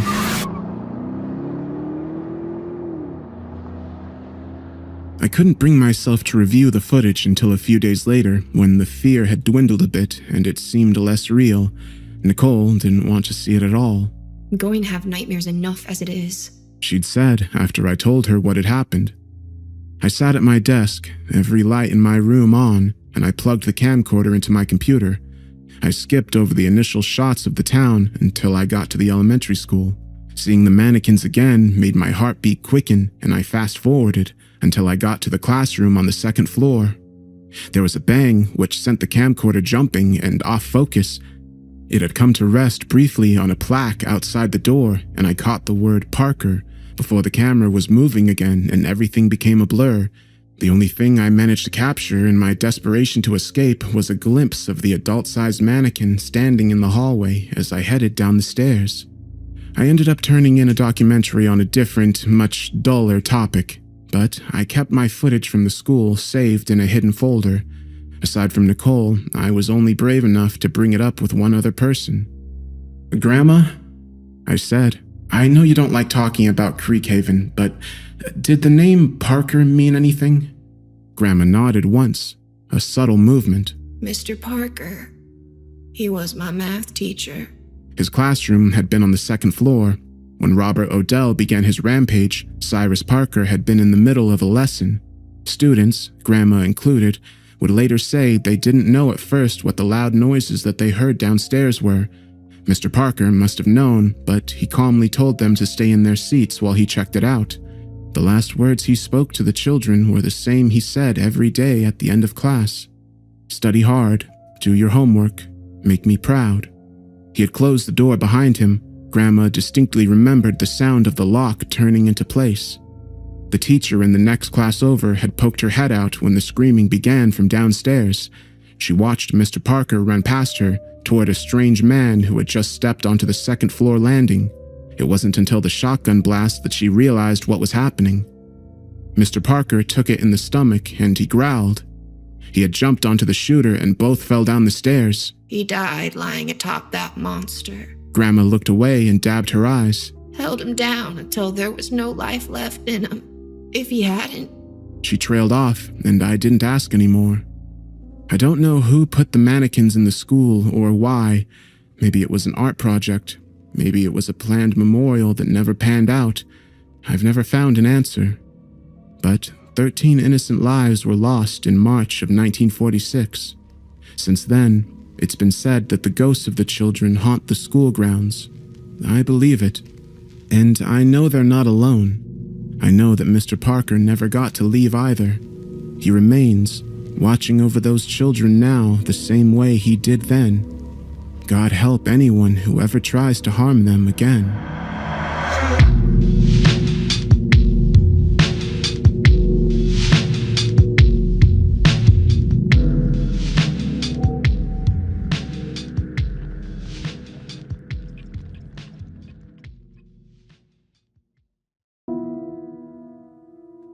Call me macabre, but I've always been fascinated with hangings.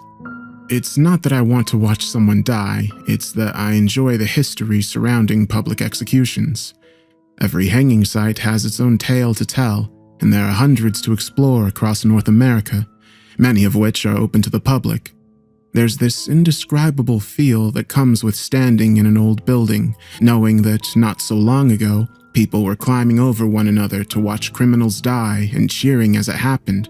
So, really, if anyone's macabre, it's them, not me. The experience I'm sharing today is my favorite. I don't want to be cheesy and say it chills me to this day, but it is the hanging site I've visited that's left the biggest impression on me. You know that high you get from reading a good horror story? That usually fades with time, but what I experienced there is as potent now as it was then. Let me tell you about the noose of the hanged men. And yes, that's men, plural. About a year ago, I was in Nova Scotia on business when I learned of a little-known hanging site down in a small port town about an hour and a half away from Halifax. Given my aforementioned interest in the subject, I decided to use my day off to visit. I had to go through a few hoops, but after speaking with the tourism office, I was put in touch with someone from the town's historical society who agreed to give me a tour. That's how I wound up, late one cloudy afternoon, standing at the edge of a seemingly abandoned property with Ainsley Murray as my own personal tour guide. A couple dozen keys jangled on Ainsley's keychain as she searched for the one to unlock the front gate. The gate was tall and wide, with ornate curlicues ending in pointed spades, reminding me of a cemetery. Beyond it was an unkempt lawn with yellowed grass reaching up about knee-height, an overgrown stone path, and the main attraction, a partially collapsed brick building with a central watchtower. I was excited. Ainsley tried another key, but it wouldn't even go all the way in. "Tell me we're not going to need all those keys," Ainsley laughed, deepening the creases of her crow's feet. Oh, heavens no, dear. She tried her 10th, or was it her 11th, key. These are all for different buildings. I just like to keep everything on the same chain. Otherwise, I always forget one. Oh. Don't worry. I've only ever gotten locked in twice, and my assistant Muriel got us out within a day or so both times. There was hardly a need to resort to cannibalism. She grinned sheepishly. I snorted and replied, Ainsley, I like you already. Thanks, love. But keep your lustful thoughts to yourself. I've been happily married for 39 years. She winked and then tried the next key. I think this is the one. The lock clicked and the gate screeched open. Flakes of paint peeled off at the slightest touch and exposed a rusted underbelly. For a property supposedly maintained by a historical society, it sure didn't look like anyone had given it any kind of attention in ages. Watch your step, dear. The ground's a little uneven. Ainsley warned. I was starting to feel it, that dread and excitement you get when you're watching a movie and you know a jump scare's about to happen. There was something in the air, in the way the wind blew through the brush and the crows cawed, like a storm of adrenaline was brewing. Ainsley motioned to the other end of the property. Let's start in the courtyard around back while the weather's still good. Then I'll take you inside and show you the cells. Sounds good, I replied. Ainsley led the way through the grass, not seeming to mind the fact that we couldn't see our feet. I guess it's easy to be brave in tall grass when you know there are no venomous snakes in the Canadian Maritimes, something I wish she'd told me then, so I wouldn't have been quite as wary. So, what do you know about this place? I asked. She glanced back at me and smiled. This prison was built in the late 1860s and was originally charged with holding prisoners in transit for public execution in Halifax. In 1875, Warden Murray, no dear, no relation to me. There are a lot of Murrays around these parts. Claimed he'd been given permission to perform executions. What do you mean, claimed? She tapped a finger to her bottom lip. He alleged he'd received the go-ahead after a fire in Halifax, but there's no historical evidence to corroborate that. Now, it could be that these records were destroyed over the years, perhaps during the Halifax explosion. But, as far as we can surmise, there were no reports of a fire that year, nor of such a permission being granted. We circled around the collapsed part of the building. The interior walls were still standing, but the facade had crumbled like a sandcastle. Erosion due to flooding, Ainsley revealed later. They'd reinforced the rest of the structure, but had never bothered rebuilding, as the destruction had occurred during that pocket of time after the prison had been decommissioned, but before it had been deemed a local historical site. So, Warden Mary began performing executions here at the prison. Ainsley nodded. That's right. Just around here. We turned the corner to the courtyard. The tall grass was interlaced with large patches of dry earth which surrounded the gallows. Years of salt air and rainwater had eaten away at the lumber like an old plywood shed, but it still stood. There was the base of the stairs leading up to it, 2 large poles on either side and a splintered beam stretching across. The rope was missing, but it had left a groove in the wood from the weight of multiple executions. Something was off. The door was missing. I asked, "You said he started in 1875, right?" She nodded. I inspected the structure closer. Maybe the door was blending into the rest of the wood. The more I looked, the more convinced I became that it was missing. There were no seams, just straight planks going all the way across. "But there's no door," I said. My eyes scanned the overhead beam and landed on the spot where the rope would have hung. The groove and discoloration could only be seen along the top quarter. Were they hoisting in 1875? Ainsley smirked. According to reports, it was Murray's favorite technique. I felt chills of excitement intertwined with hints of dread. Here's the thing, there are a handful of techniques to hang people. By 1870, most of Canada started adopting the long drop technique. That's the one you're probably most familiar with. The prisoner standing on the gallows with a noose around his neck. A door opens under him. He falls, his neck breaks, and he passes out. He suffocates while unconscious, which is considered more humane. Hoisting, on the other hand, is a lot more barbaric. The criminal starts on the ground. A rope gets tossed over a high beam, tied to his neck, and then they pull the other end to, you guessed it, hoist the person up by their neck. The process can be excruciatingly painful according to reports from survivors. Yes, you can survive this, and it can last upwards of 10, sometimes even 15 minutes if the person struggles in the right way. "That's sick," I said. And yet you're smiling. she answered. Sorry, can't help it. She waved a dismissive hand. Don't worry, I'm not judging. She motioned to the courtyard. Hangings are a morbid business, but somehow they always draw people in. They were especially popular here, feeding a need from the local folk who couldn't make it to Halifax. And according to reports, the warden liked to hold surprise executions. He'd climb to the top of the watchtower early in the morning and ring a bell to signal a hanging. Once the courtyard filled up, he'd order the kill. He'd watch from above, waving at the crowd, like an emperor at the Colosseum. I looked at the watchtower and felt a knot in my stomach as I saw 3 shapes looking back at me. I blinked and they were gone. Just the clouds, I told myself. Just dark clouds peeking from the other side of the tower, right? Ainsley, as though reading my mind, leaned in close and whispered. You know, dear, there's a rumor the tower's haunted by a ghost of many faces. I shuddered. You're making that up to mess with me. She shook her head. You can ask around yourself. It's been spotted a few times in recent years. Last I hear, it was seen by a group of teenagers who jumped the fence. A few raindrops fell. I asked, what does it look like? She replied, Some say a fisherman, others say a man in prison garbs. Everyone agrees its face changes every time you look away. 1 second, he has a beard.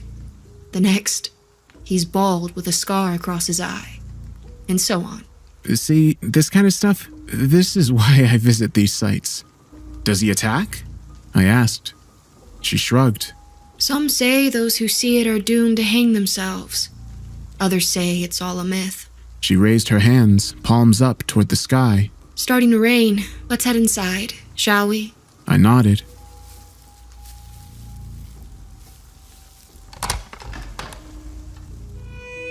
Gaslights were still mounted to the walls, but they'd run dry ages ago. Thankfully, Ainsley and I had the foresight to bring flashlights with us. We visited the cells, with their low ceilings, tight walls, old chamber pots, and beds made out of dry straw, then the chapel, just a room with a cross, and finally, the offices. She shared more history about the region and the prison, but I won't bore you with the details, as they're not relevant to this story. I think you'll find this room quite interesting, Ainsley said as she stopped at the door to the watchtower. So far, the rooms had all been interesting, so I was eager to see why she felt that one was special. She fumbled with her keychain and began another round of guessing which key fit the lock. It didn't take too long this time. The lock clicked. She opened the door, and I immediately felt this odd, suffocating feeling, like I'd just inhaled a cloud of volcanic ash. Welcome to the watchtower, Ainsley said. There's nothing brave about stepping into a dark room in the middle of a century-old prison. Logically, there's no real danger. It's only scary if you trick yourself into believing it is. But really, an old building is just an old building. Even though I knew this, and even though I'd walked into many old buildings before without issue, I found myself hesitating. My feet were cement blocks, and the threshold was a force field pushing me back. I had no idea where the apprehension was coming from, only that it was overwhelming and palpable. Oh dear. Worn out already? Ainsley teased playfully. We can go back if you'd like. I shook the nervousness from my body like a dog drying himself.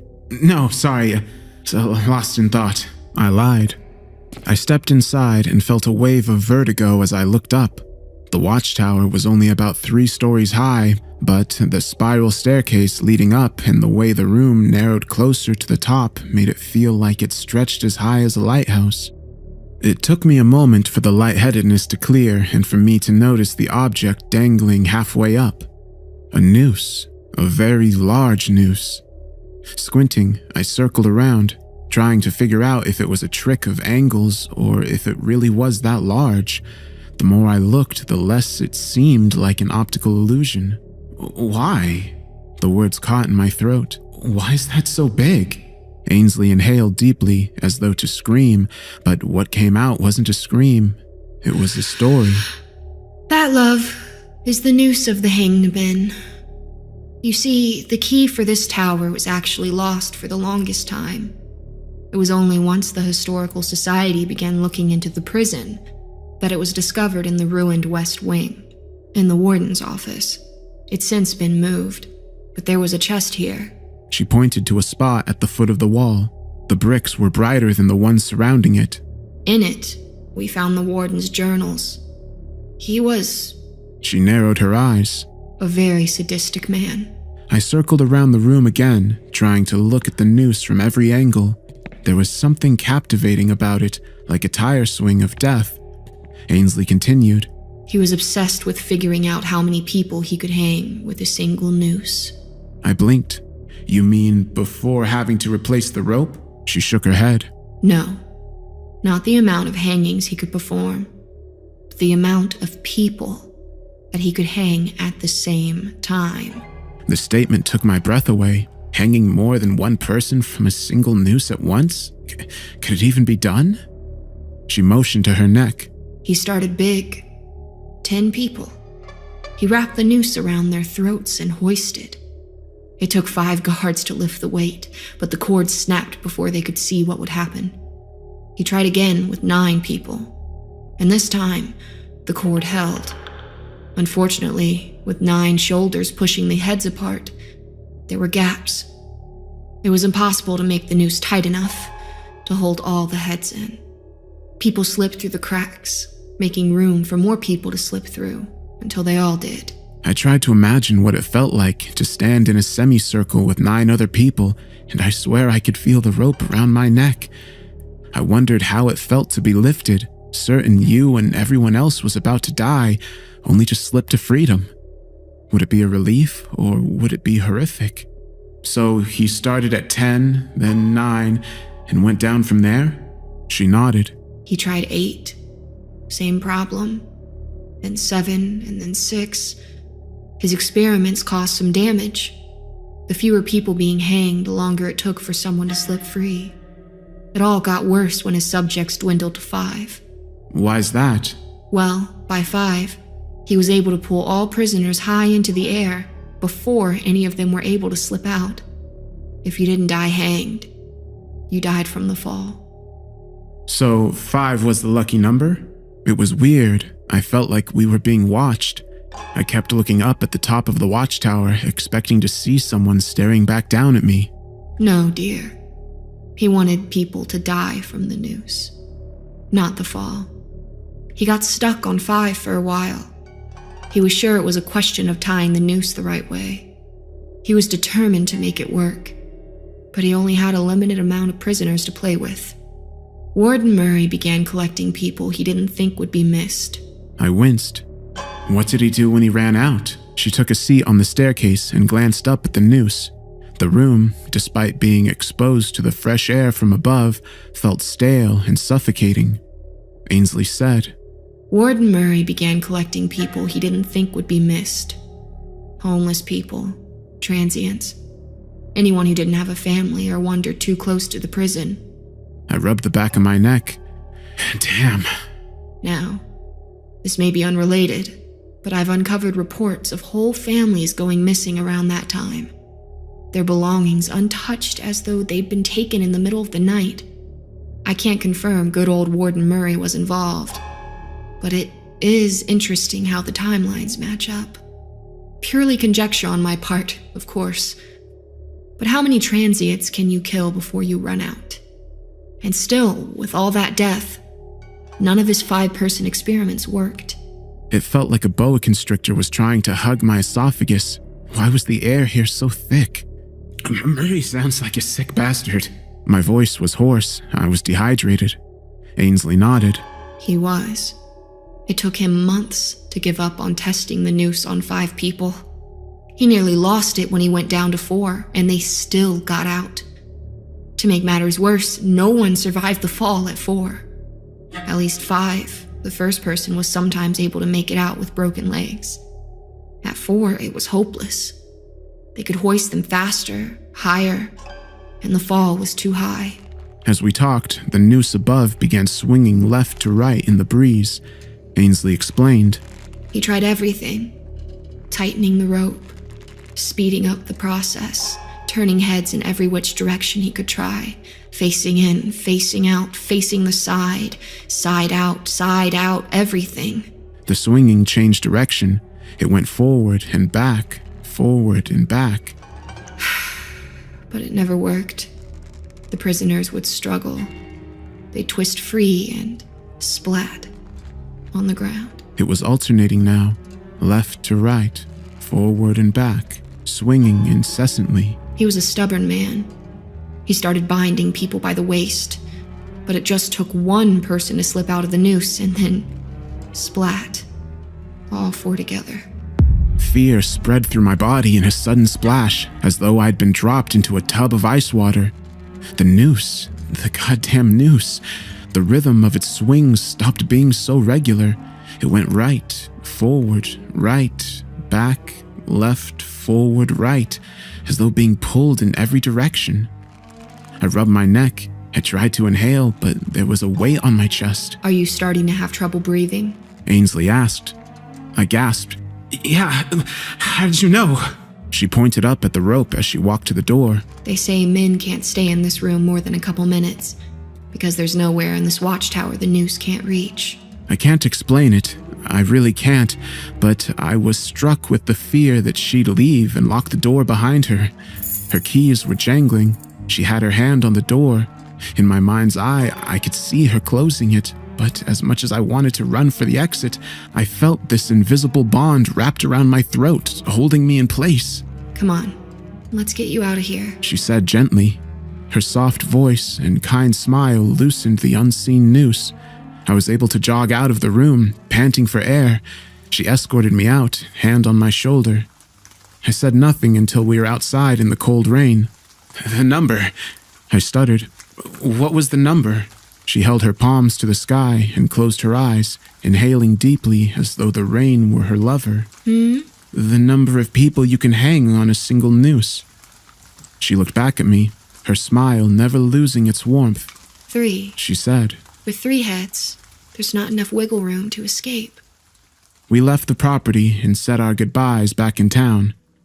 I couldn't get it out of my mind, the swinging noose, the vivid mental images of people hanging together, the sensation of something wrapped around my throat. Once I was alone, I undid my scarf and checked my neck. I expected to find a rope burn or a bruise or something on my skin, but no.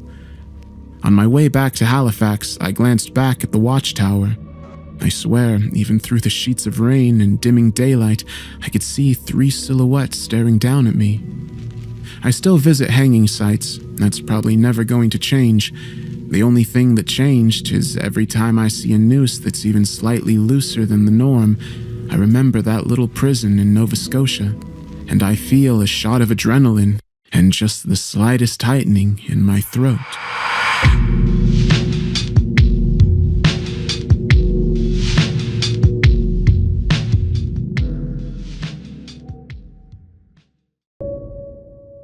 Before I tell you about my part in all of this, I need to go back to where it all began.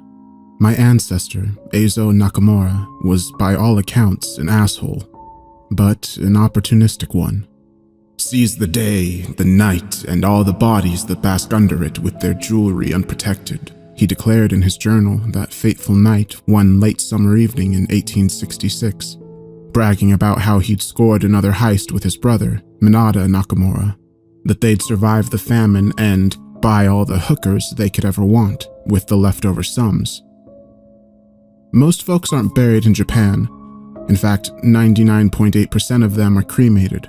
So Eizo wasn't robbing graves, he was robbing corpses before they were cremated. Eizo was resourceful, careful, and precise.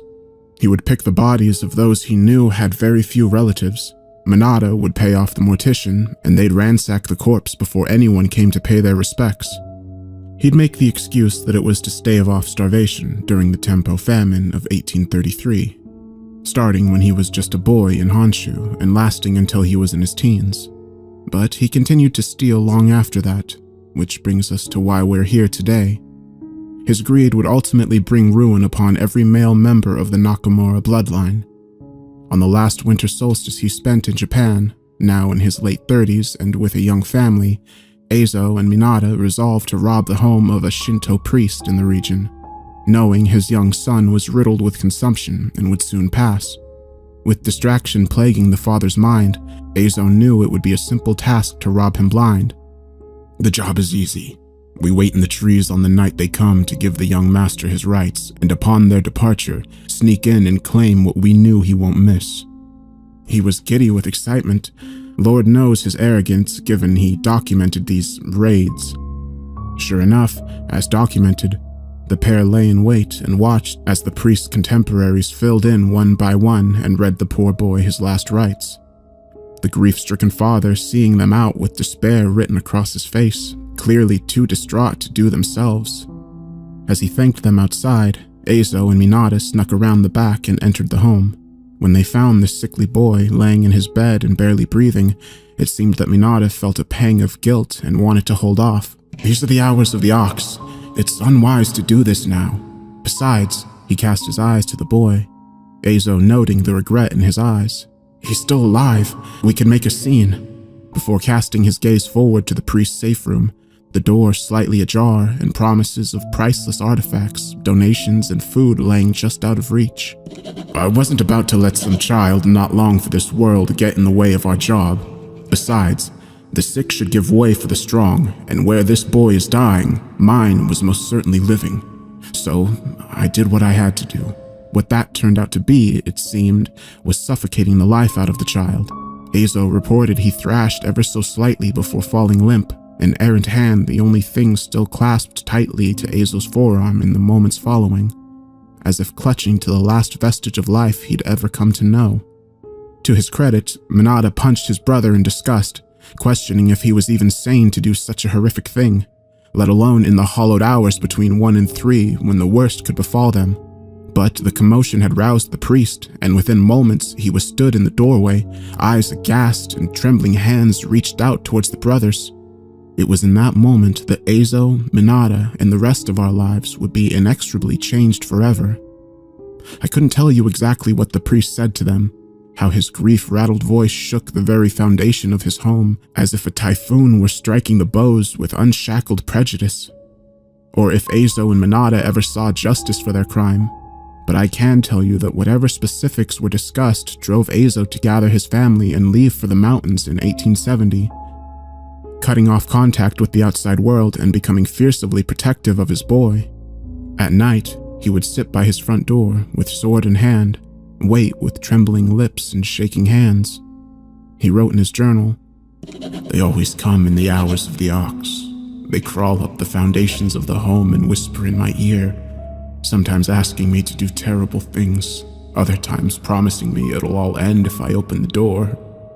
I saw one of them once, a horned and pale-skinned ogre with fangs the size of my forearm, yellow eyes with the blackest pupils that widened to an ungodly pit when they fixated on me.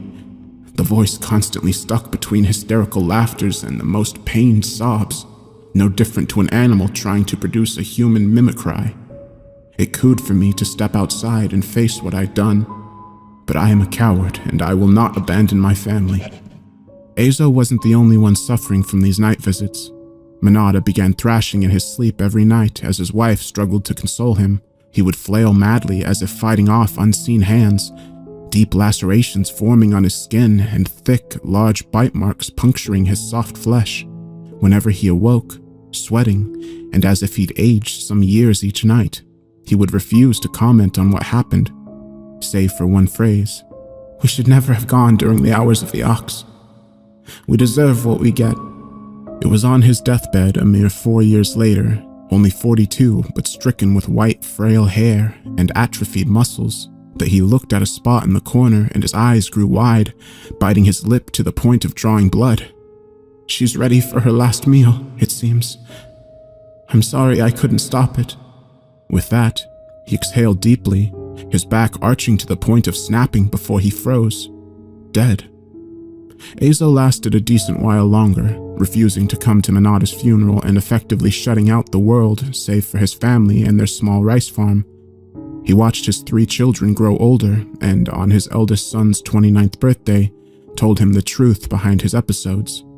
The reason I am here with you all today. That night, in that home during the hours of the ox, the Shinto priest performed what is known as Ushi no Tokimori, a curse placed upon my brothers for their heinous crimes, destined to suffer in both this and the next life.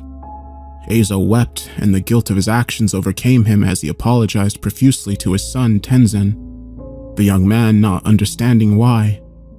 In those later hours, when the knocking on the door grew frantic and the scratching accompanied a deafening wailing that Tenzen whipped around to hear, his father gasping from his bed. So he was right. You hear it too, Tenzen. Look under the tatami plates near our porch and please, forgive me. He died soon after, leaving Tenzen with the uncomfortable knowledge that every man in my family now carries on our shoulders. We are all cursed. Every single one of us. Every man in my family begins to see these creatures on their 29th birthday, and misfortune befalls them through the rest of their days. Sometimes they go weeks without an incident, sometimes hours.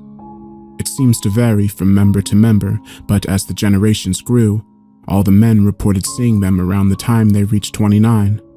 When trying to find the priest who originally placed the curse in order to apologize, they were unable to locate him or anyone who knew him.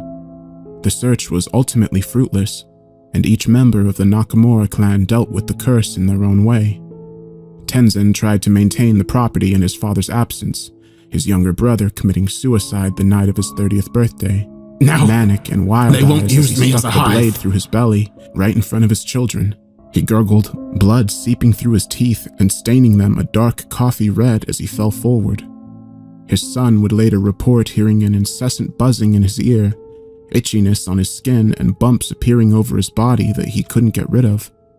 He'd eventually throw himself into a river at the age of 34 as a cleansing ritual that he unsurprisingly didn't survive.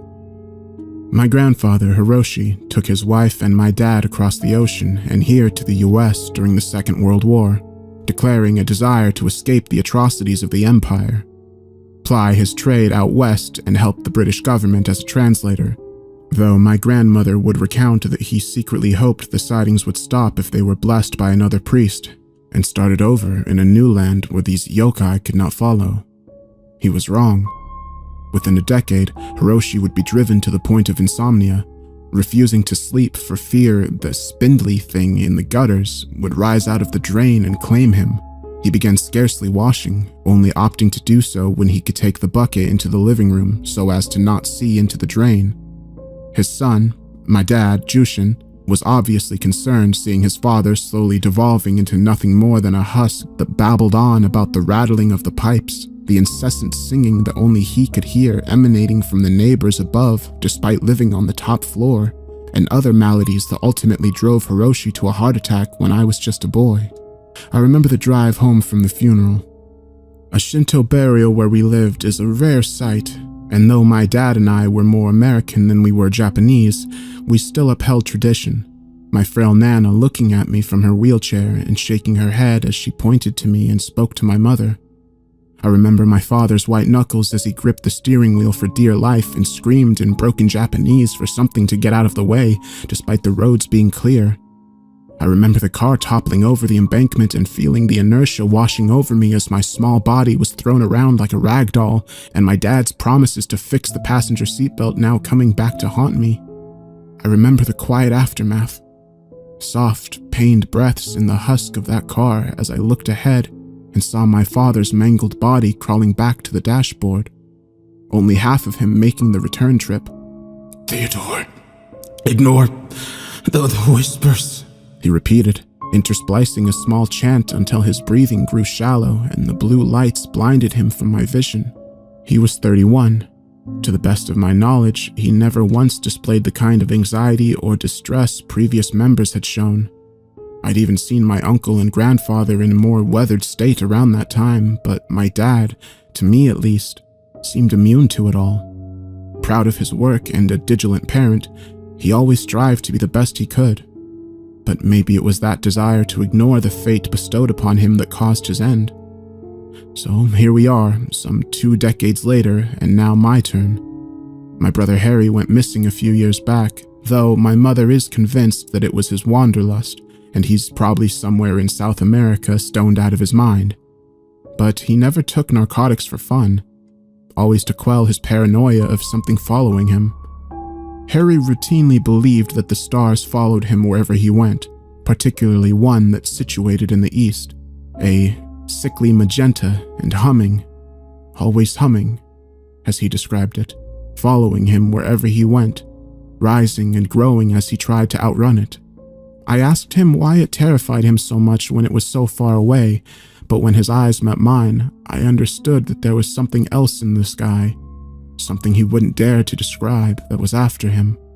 If you saw the glow, heard the hum, felt the presence, you'd know, Theo. He'd take a drag of his cigarette and wave me off, not wanting to discuss it anymore.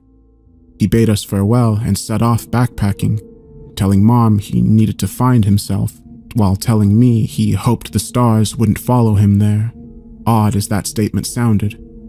In my case, I guess I'd prepared for it my whole life. Indulging in horror has been my forte to such a degree that, hell, I made it a full-time job, weaving experiences from my life or the lives of those I knew and making them into something to terrify others, knowing full well that nothing would ever match what was waiting for me. It started last year on my 28th. I woke up the following morning with a start, the whispering in my ear faint but unmistakably alien. You shouldn't take your medication today. I looked around, puzzled and trying to figure out if it was my sleep-addled state, a leftover portion of the dream I was having. Spying nobody and not hearing any follow-up responses, I roused myself out of bed and got on with my day, cursing myself for forgetting my medication and the feeling of something watching me permeating throughout the day. So from there, it grew like a cancer.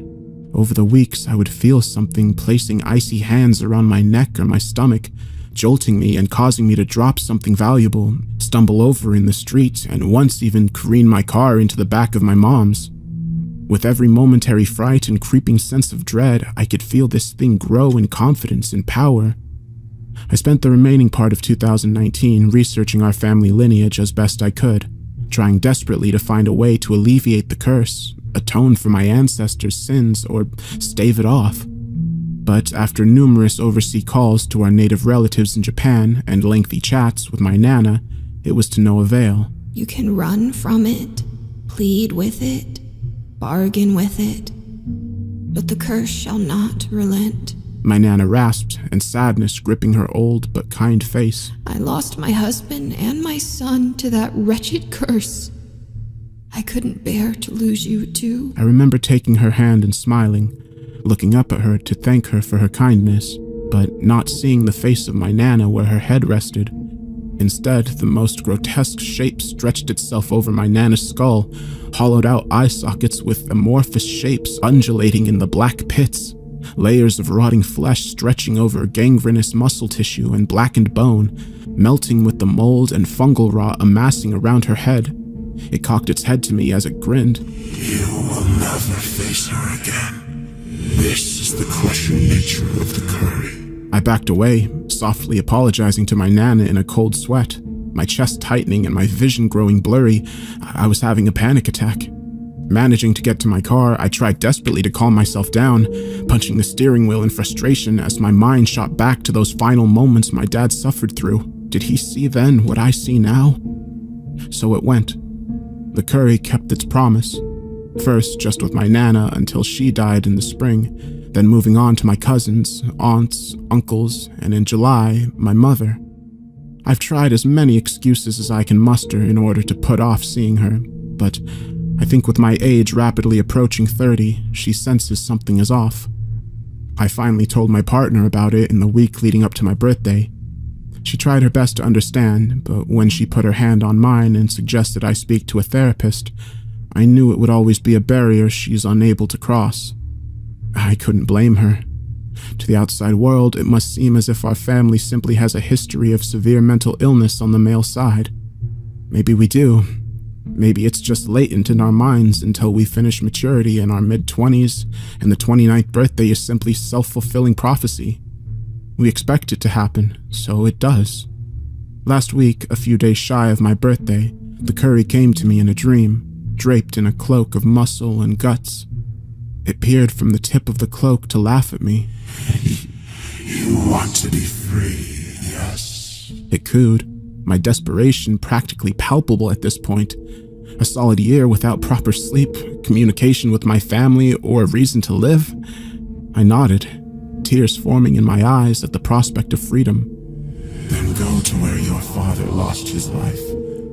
I will return once I came and find a new victim. I will leave you there. I didn't tell my partner.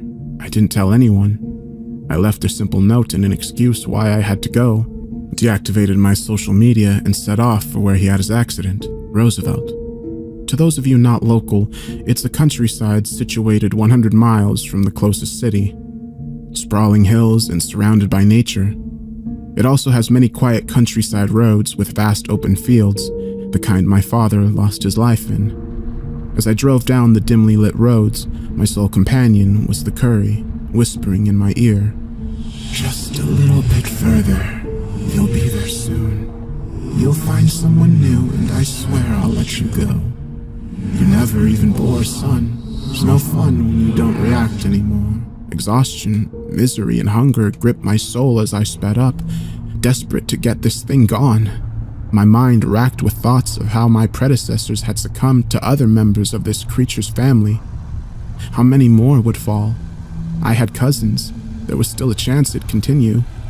I saw the long, winding road known as Hatch's Lane, the lights barely flickering as my car pulled up near the embankment. Was it here? Maybe a bit further. My eyes were feeling heavy and I struggled to focus. Get out. I'll take you there. I want to be rid of you. It whispered, the voice almost sorrowful now as I willed my aching frame to move and trudge through the darkness. How long had it been since I'd eaten, drank? My mouth felt so dry that swallowing brought the sensation of razors slinking down my throat. Eyes felt itchy and my head was pounding. I could barely see, the cold whipping through my bones. A little further. Keep going. We're almost there. My knees gave out and I felt the darkness take me. The only thing left was the sight of that fucking creature as it grinned. Images of my father, grandfather, and other countless men in my family stood silently behind it, heads bowed and shackled with their own abominations by their side, tormenting them. I cannot wait to drag you down to hell with me, to join the rest of the Nakamura clan. It bared its teeth, a yellow tongue oozing pus and lapping around its face in a snake-like manner as it cackled. Before I could respond, a blinding light shone through the darkness and I was brought to my senses with worried faces looming over me. My girlfriend and a pair of paramedics. I should be thankful that I had the Find My iPhone function on my phone, and that the note was ominous enough for my girlfriend to look further into. Any later and I doubt they'd have found me. Both she and the doctor chalked it up to a psychotic break pertaining to the family superstition of the men turning 29. I didn't argue, nor did I protest going to therapy and spending time focusing on getting better. To their credit, I didn't see or hear the Curry. After some time, I began to think that perhaps things could return to normal, that I'd be able to find some sense of normality amid a sea of misfortune and tragedy. But last Monday, the day after I turned 29, right as the clock turned to 1 a.m. and entered the hours of the ox, I saw two things standing at the foot of my bed, my girlfriend sleeping soundly through them all. The first was my father, propping himself up on his elbows. The bottom half of him stood at the side patiently, a look of sorrow across his still youthful face as he turned to glance at the other figures. The Curry, teeth bared, pale skin and cloaked in flesh and eyes. That sickly tinted yellow Azo had seen so long ago. You can run from it, plead with it, bargain with it, but the curse shall not relent. He breathed as the Curry cackled, making me feel aware of what the rest of my life would look like. My new horrible reality. Happy birthday, son.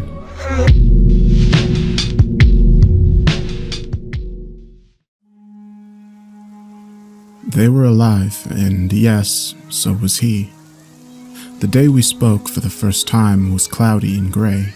I was carrying the compost bucket from lunch through the schoolyard to where the garden was, way in the back. The gravel path and shrubbery leading up to it was largely ignored by my classmates. A place meant to look pretty, but less entertaining to middle schoolers than the mini soccer field and the swing set. When I slowly lugged the bucket down the path, the squealing and laughing of lunch recess would diminish into background noise behind me. It was on this path, in the little corner by the chicken coop, that I ran into Zach. I knew little about him other than that he was a quiet kid who sat in the back of the classroom, and that Rex, the 7th grade bully, called him a freak in the hallways. Maybe Rex had gotten to him again, because he was sitting on the side of the path in the shadows of the chicken coop and cradling a bruise on the side of his face. I wouldn't have noticed the maggots if I hadn't given his face a second glance. At first, I thought he was crying, but his tears were moving up and down his cheeks. When he noticed me, he hugged his knees tightly and stared up at me, frozen like a statue, like he had never expected anyone to come down here. What I now realized were little white larvae wormed their way around his pale cheeks. 4 or 5 of them. As I stared back at him, another one crawled out of the edge of his left eye, from between the eyeball and the soft part of the eyelid. I saw his throat bob, the toes of his sneakers fidgeted. "What's wrong?" Zach blinked. The maggots crawled down his cheeks. He raised his hand to flick them away, like he perhaps thought I was blind or somehow hadn't noticed. He was lucky I had been the one to find him that day. As I discovered later in life, most boys grew out of their absolute fascination with bugs by middle school. Fortunately for Zach, I wasn't like most boys. I crouched down quickly and caught his hand before he could swat at the maggots. "Don't do that. You're going to crush them." He inhaled sharply. I did too, without knowing. His hand was strangely soft and cold to the touch. I quickly let it go.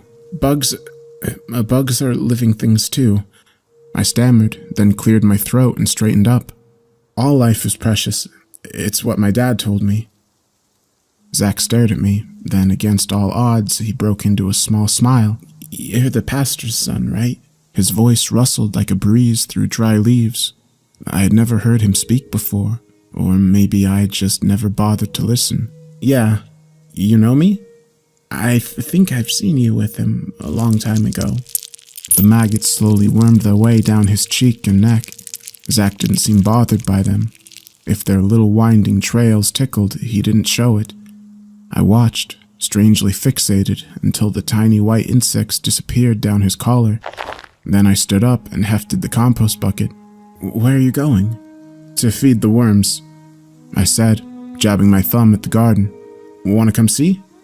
He smiled a little wider this time. As he pulled himself to his feet, I thought I saw several small and black shapes scurry in the gravel at his feet.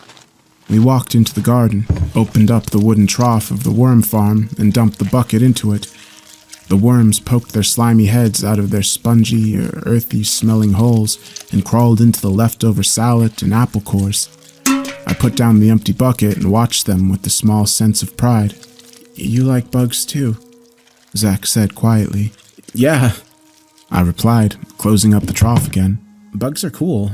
I have a giant ant farm at home and some beetles I keep secret from my dad." Without another word, Zach turned to me and held out his hands. The sleeve of his button-down shirt shifted, and a black and red beetle the size of my thumb crawled onto the open palm of his hand. I stared down in awe at the shine of its elytra and the fine fuzz of hair on its legs. The way it moved, the delicate plates of its carapace sliding in perfect sync with each other. "It's beautiful," I muttered. "Where did you find it?"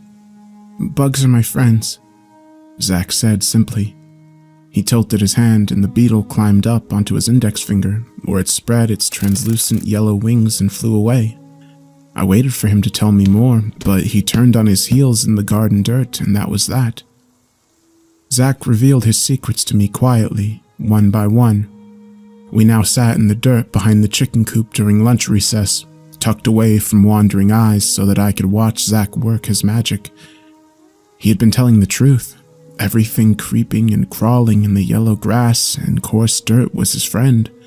Scarab beetles crawled out of the loose soil and onto his sleeves. Long-legged spiders rappelled down from his collar. One time, a giant centipede emerged from in between the buttons of his shirt. I cried out in alarm and Zach laughed. His laughter rustled like his voice, and a pair of white and brown moths fluttered out of his mouth. Once I was aware of Zach, I couldn't become unaware. There was a mysterious way he kept people from looking his way. He sat quietly at the back of the classroom, and the teacher would sort of see through him, like he wasn't there. The crowds in the hallways after class parted naturally for him, but no one ever talked to him. Here, I realized that Zach didn't have any friends. Rex, the 7th grade bully, picked on him regularly. Sometimes people watched. Zach took it all without a word. The pushes and shoves and the occasional blow to his chest or the side of his face as Rex grew enraged by his silence. As he stood there, he held parts of his clothes gently, and I knew it was so that the tiny creatures in his pockets wouldn't be crushed. Zach walked home with me every day, though my house was closer and I never learned where he lived. One time, when my father wasn't home, I invited him to my room and showed him my beetles. "They look happy," he said, peering into the plastic bottles. "You think so?" Zach nodded.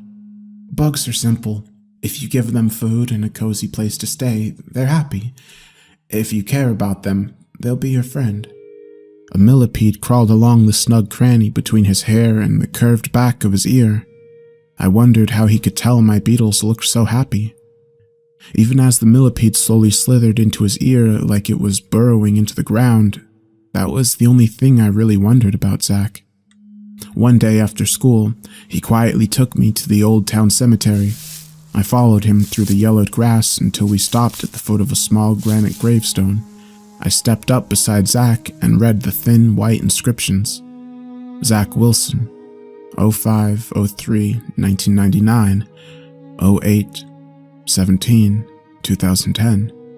A heart of gold and the voice of an angel. I looked back at Zach. His smile trembled and he looked nervous. I waited for him to say something, but he held on to his silence.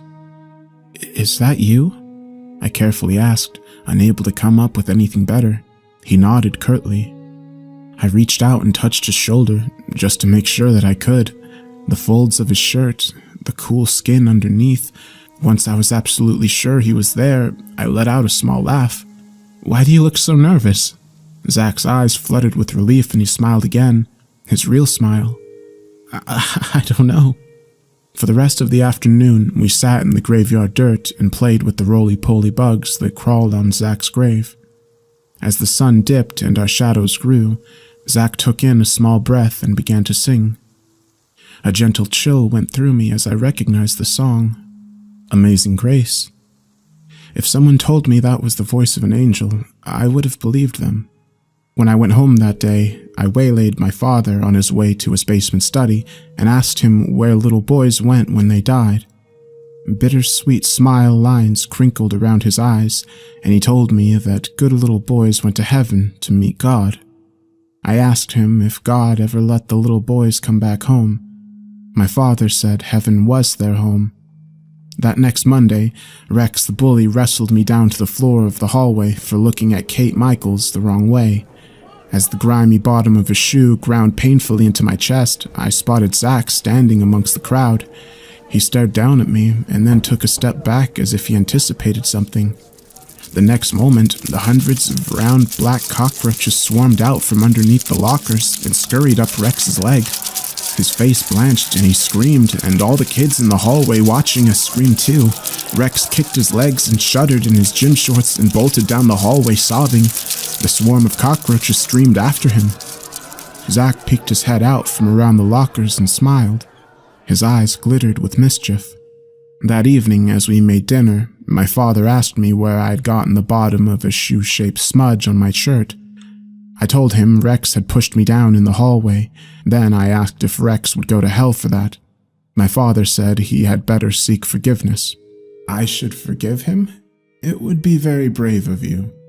You would be giving Rex an opportunity to become a better person. We ate dinner, and my father brought me orange juice, and as I drank it, he looked at the old photo of my mother in the way that he does sometimes. I was particularly tired that day, and my father tucked me into bed early. Tuesday morning, Rex didn't show up to school. Zach and I joked that he was still running from the cockroaches. Zach laughed and quickly covered his mouth before Kate Michaels in her passing could see the moth fluttering on his tongue. Rex still didn't show up on Wednesday, nor Thursday, and then on Friday morning, his face was in the newspaper under the missing children section. I thought maybe Zach had something to do with it, but he told me he hadn't seen Rex since the cockroach incident. He looked troubled when I told him Rex was missing. "I hope someone finds him," I muttered. Zach smiled softly. "Even after what he did to you?" "My dad said forgiveness gives him the opportunity to become a better person. It's a brave thing to forgive." Zach nodded. Last winter, a few kids had gone missing, and there had been rumors about everything from kidnappers to mountain lions. The same had happened a couple of years back. By now, parents were easily scared, so on Saturday, the sidewalks outside felt a little emptier. "I'm sure the police are looking for Rex," my father said. "Let's pray that they can find him soon." We spent the afternoon playing checkers at the kitchen table. We were on our third or fourth game when the doorbell rang. I went to open the door and was surprised to find Zach standing there. "Zach, what are you doing here?" "Is Pastor Nick home?" he quietly asked. "My dad? Why?" "I need to see him." I turned to look at my father, and Zach squeezed past me through the doorway. "Pastor Nick." My father looked up from the checkerboard, and then in an instant his eyes widened and his face turned white as a sheet. His lips trembled, but no words came out. "It's good to see you again," Zach said softly. My father bolted to his feet, sending his stool clattering across the hardwood floor. You, he stammered. "How?" Zach tilted his head. "Wasn't it you who always told us there was life after death?" In all my life, I had never seen my father afraid. Not even when he had forgotten the turkey in the oven last Thanksgiving and the whole kitchen got engulfed in flames. But now he was afraid. As Zach walked closer to him, step by step. "Why didn't I make it to heaven, Pastor?" My father pressed his back against the kitchen table and whimpered something that died at the back of his throat. Zach gazed up at him steadily as he slowly undid the buttons on his cuffs. "Maybe God couldn't recognize me anymore," he said quietly. "Not after what you did to me." He pulled up his sleeves and I gasped. Deep gashes circled his wrists and his forearms. White cuts oozing old purple blood like something had carved his arms into little pieces and then messily stuck them back together. His skin was gray around the wounds and pockmarked with red craters. As I watched in horror, maggots and beetles crawled out of the holes and crept along the open seams of his flesh. They were all his friends. I knew. As I stood there frozen and my father gasped for breath, Zach reached his hand up into his mouth and made a small sound. Somewhere between a cough and a choking noise, I saw the soft skin of his throat tremble, and then a giant brown scorpion crawled out from between his open lips and onto the palm of his hand. "Tell me," Zach muttered as the scorpion raised its tail, tipped with a wicked black stinger the size of my thumbnail. "Rex is in there right now, isn't he?" My father cried and pleaded for mercy. I watched numbly. "He deserves forgiveness, just like you told your son. But you, Pastor Nick, are a pitiful hypocrite."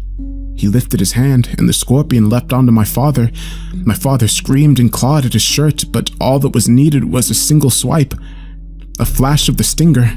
The scorpion rolled onto the floor at the same time that my father's knees buckled. Zach quickly knelt down and scooped up the scorpion in his hands, and my father slammed onto the floor, twisting spastically. My friend gazed down sadly at the scorpion's crushed carapace and flailing legs. "I'm sorry.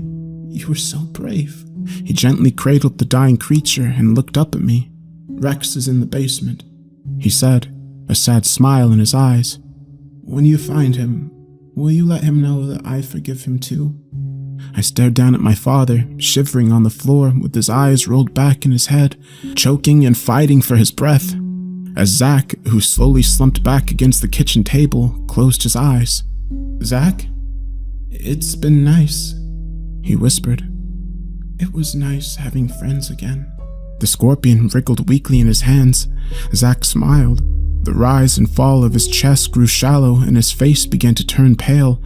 The purple blood on his arms turned black. The earthly scent of decay filled the room, like the smell that came up from the worm farm. When the scorpion stopped moving, I slowly turned around, walked into the living room, picked up the phone, and dialed 911. Once I finished talking to the dispatcher and turned around, Zach was gone. A small swarm of white and brown moths fluttered against the light of the kitchen window. I opened the window, and they flew into the sky. The police found Rex tied up and drugged in the basement, where there used to be a storage space adjacent to the study before it was stripped bare and the door concealed using a bookshelf. The emergency medical technicians monitored my father until he woke up and then promptly put him under arrest. 6 counts of murder, they said. I told the officers what happened, but of course no one believed me. I moved to my aunt and uncle's house in the city and was enrolled into a new school. I would never get to learn if Rex ever went back to school. One day I took a bus to the downtown library and sifted through the newspaper archives until I found Zach's photo, from all the way back in 2010 under the missing children section. He was smiling in the photo and wearing the white and brown robe of the boys' choir at my father's church. It crossed my mind that someone must have found his body for him to be declared dead and given a burial, but I decided not to look for those papers. My aunt and uncle hate bugs more than most things, and things like blowflies and moths usually don't last a minute, but sometimes I spot the bugs before they do, and if I'm lucky, I can scoop them into a jar unnoticed and let them go outside. Sometimes I hope that Zach finally made it to heaven. I pray for him on lonely nights, and sometimes I look out my window and listen for soft voices in the wind, secretly wishing Zach is still out there, laughing and singing to the small, creeping creatures hidden underneath the earth.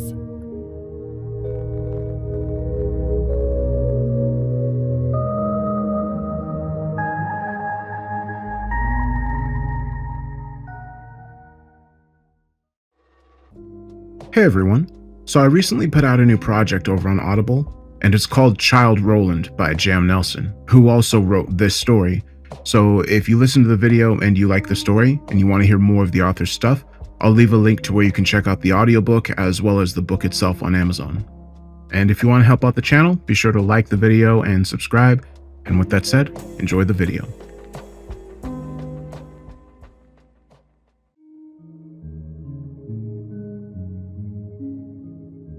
We chased the gray ghost for leagues.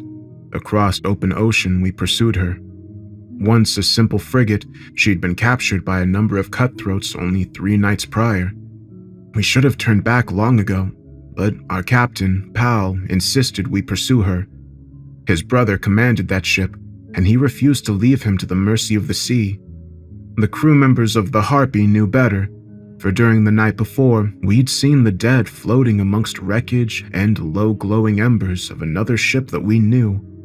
Many claimed to see the boyish face of Captain Pal's brother floating atop the dark waters of the night, illuminated only by the dancing flames and low-hanging smoke atop the waves. I too saw what the crew members believed to be the Pal brother, but his face sat in the dark that I could not be certain, and the captain refused to stop to collect the dead. His heart was filled with hate and pride, so we continued our pursuit at the cost of certainty. I was next to Pal one late morning. The ghost's mighty sail stood along the horizon, glowing with the quickly fading sunlight. A storm loomed overhead, darkening the waters and dampening our spirits. The men, upon seeing such a mighty work of the Creator making its way towards us, and the gray ghost's recklessness of sailing right into the heart of it, begged Captain Pal to turn back. We were not an armed ship. We had nothing but muskets and a few cutlasses to possibly take the ship back, or take the lives of those who Pal's taste for blood lusted after. It was a job for the Marines and Navy, not for a simple merchant vessel. "Nay," said Pal. "We press on." And so we did, pressing the Harpy to her limits as the wicked wind carried us into the abyss of the ever-haunting storm. I stayed below deck during that time. We tossed and turned, lifting from the waters at times, for hell itself opened up around us, and I felt the wrath of the banished and damned pulling at us to join them beneath the waves. I was not alone in my thoughts, for between the retching and cries of fear, curses flowed from the lips of my crew members against Powell, against the gray ghost, and against the harpy herself. That is what hurt me the most, for I loved the harpy. She looked after me many times, but I too felt the cold knife of betrayal she placed into the backs of her crew, laced with a poison as bitter as the Ides of March. I fell asleep sometime in the night, during all the chaos. I found it a miracle, but I awoke refreshed yet dizzy from the bouncing and buckling of the harpy. When I stood on deck, the beaming rays of sun warmed my cold, sea-salted flesh. The crew murmured to one another from their posts. Their faces were long, pale, tired. They worked through the night, keeping us alive, and for that I applauded them. Captain Powell stood near the bow, his left hand behind his back, and his right holding his thin eyeglass. He stared out onto the horizon, watching intently. I studied him, but my gaze broke to see if the ghost sat within our grasp. The waters drew my attention first. They were still, flat, as if the harpy skated across some form of ice. I could see beneath the calm waters, though, and knew that we floated atop an ocean. Never before in all my years as a quartermaster had I seen anything like that. I could feel the wind at our back. I could see the flat blue split beneath the weight of the hull, yet the wakes died out quickly, fading into nothing but calm water. Suddenly, an eyeglass was held out before me, resting in the hand of the captain. He smiled at me beneath his patchy red beard, his eyes darkened by the tiredness that came with the storm. Take a look. She is still. I looked through his glass, studying the ghost on the horizon. Her two large masts stood looming tall, but her sails sat tight. She was, as the captain put it, still. The lack of waves did not move her, and she rejected the wind to carry her. It was as if she gave up the fight and welcomed us to take her back with open arms. Hope, said the captain. We have found our hope again. The sight of the gray ghost up close twisted my heart and stomach into knots, for I knew the ship and knew her well, but did not recognize her when my eyes laid upon her. The wood that made her hull sat tarnished and grim. The storm peeled away what gray paint lined the edges. The masts were battered, and I could see that the sails were not wrapped. Instead, they were torn from the large wooden posts, taken by Poseidon and lost to the abyss. Nothing stirred on her decks. They were as calm and silent as the ocean. A trap, the captain sensed. Be on the lookout. I boarded with the party handpicked by Powell himself. We searched the ship and found no sign of life, or even that of death. The food stores were emptied. The gunpowder and muskets were taken. All that remained were a few pieces of meat on the former captain's table, rotten as the hope that festered within our hearts. An eerie sight it was, for the gray ghost became exactly what it was called. Captain Powell did not believe my party. He told us that the pirates were tucked away somewhere, that they had nowhere to go. I mentioned that I noticed the dinghies were missing, and they could have made a break for it across the open ocean. With the ghost's sails gone, it would be their only option. Powell denied it. Only a fool would chance something like that. He sent another party to search, but they returned with the same results. Yet they warned of claw marks within the empty closets and storage space, as if there were prisoners trying to claw their way out. Haunting it was for Powell, for his dark eyes glowed with a rage I only saw once before, and the stakes were not as high then. He told us to wait, for he feared the pirates may return once we moved on. And so, we waited. I ate dinner with the captain that night. We mostly sat in silence under the candlelight of his large cabin. On occasion, he would ask me to pass the salt or make sure that my fish was cooked well. It was. It didn't feel awkward, though, sitting in silence. I found it calming. Most of the meals that I had with the captain were in a similar fashion. Yet that night the waves were still as they were in the morning. The ship did not rock. The splashing and crashing of the white-capped peaks of water did not create an ambience. Instead, I listened to the sounds of not just my own munching, but that of the captain's. Pal finally spoke of the situation once we finished eating. Strange, isn't it? I believe that to be an understatement of the situation, sir. He leaned back in his chair, resting his hands in his velvet pockets. He shook his head. I believe John to be out there. I wanted to tell him that his brother perished, and the men knew it. I could see the sadness in his long face, and I did not possess the heart to present the truth. I nodded. I as well. Then I have your word? He asked, cocking his head. I'm sorry, sir? Your word. That we do not stop until we find John. Aye, sir. I murmured, taking a bite of my stale bread. You have my word. Just as I finished chewing my food, a hauler came out from on deck. The captain stood quickly, throwing on his long flowing overcoat.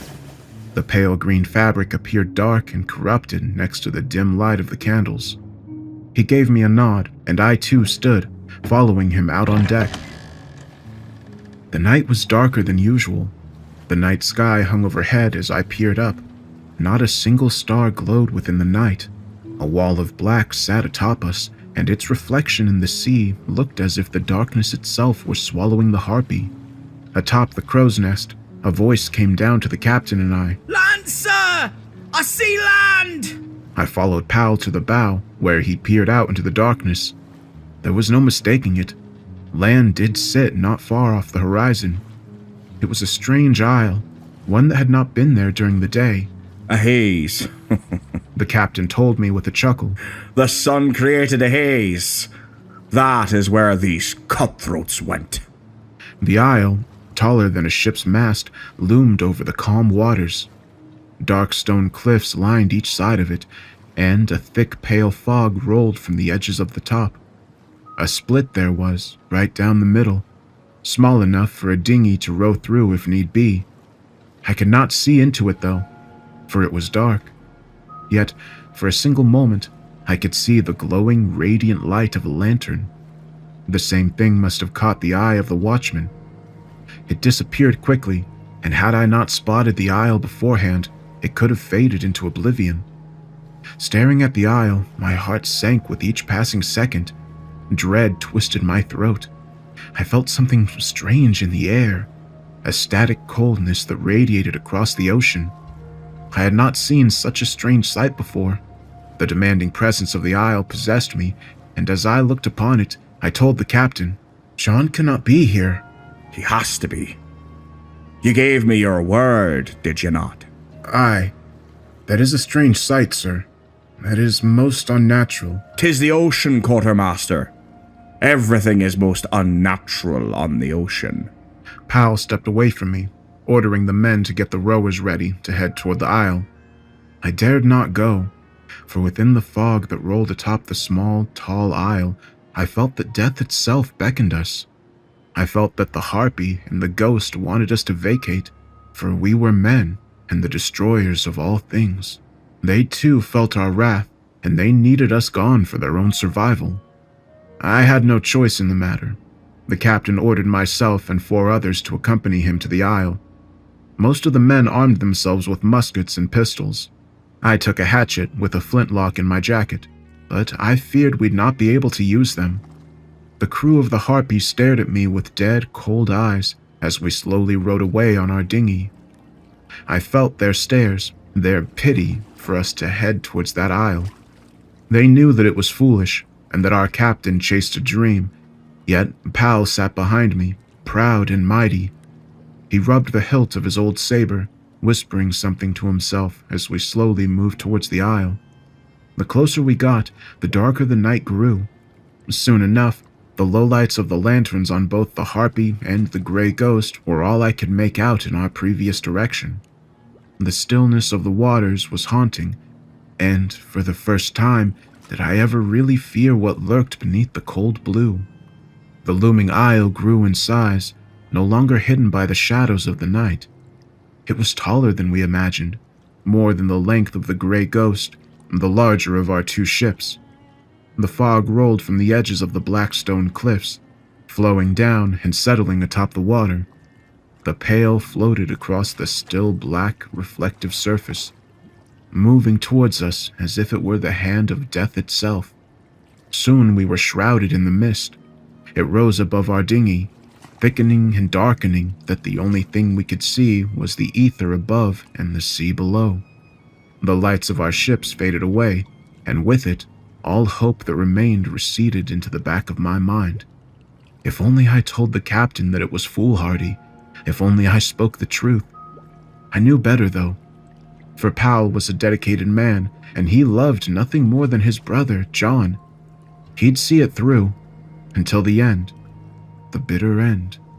The wakes created by the oars of our little wooden vessel did not stir the water as much as I hoped. I needed a sense of rhythm to drown out the haunting sound of my ever-growing beating heart, yet it was as if the fog itself was muffling all noise. I could not bear the silence, for silence is the sound of the dead and damned. Soon enough, though, the fog peeled back, and before us loomed the towering might of the isle. The cliffs radiated that cold electricity that I felt before. My hair stood up on end, as if I were an animal threatened by the mere existence of such a place. Our dinghy glided across the still surface of the water faster than we had predicted, and the cliffs of the isle were waiting as if they were the large maw of some forgotten beast. One of our rowers shouted, but it was too late. Our small vessel collided with the side of the isle, sending a haunting snapping sound of splintered wood and shattered carpentry out into the still night. We began to take on water, for one of the boards at our feet bent and shattered. We leapt from the sinking dinghy, throwing our muskets and weapons into the black abyss in order to stay afloat.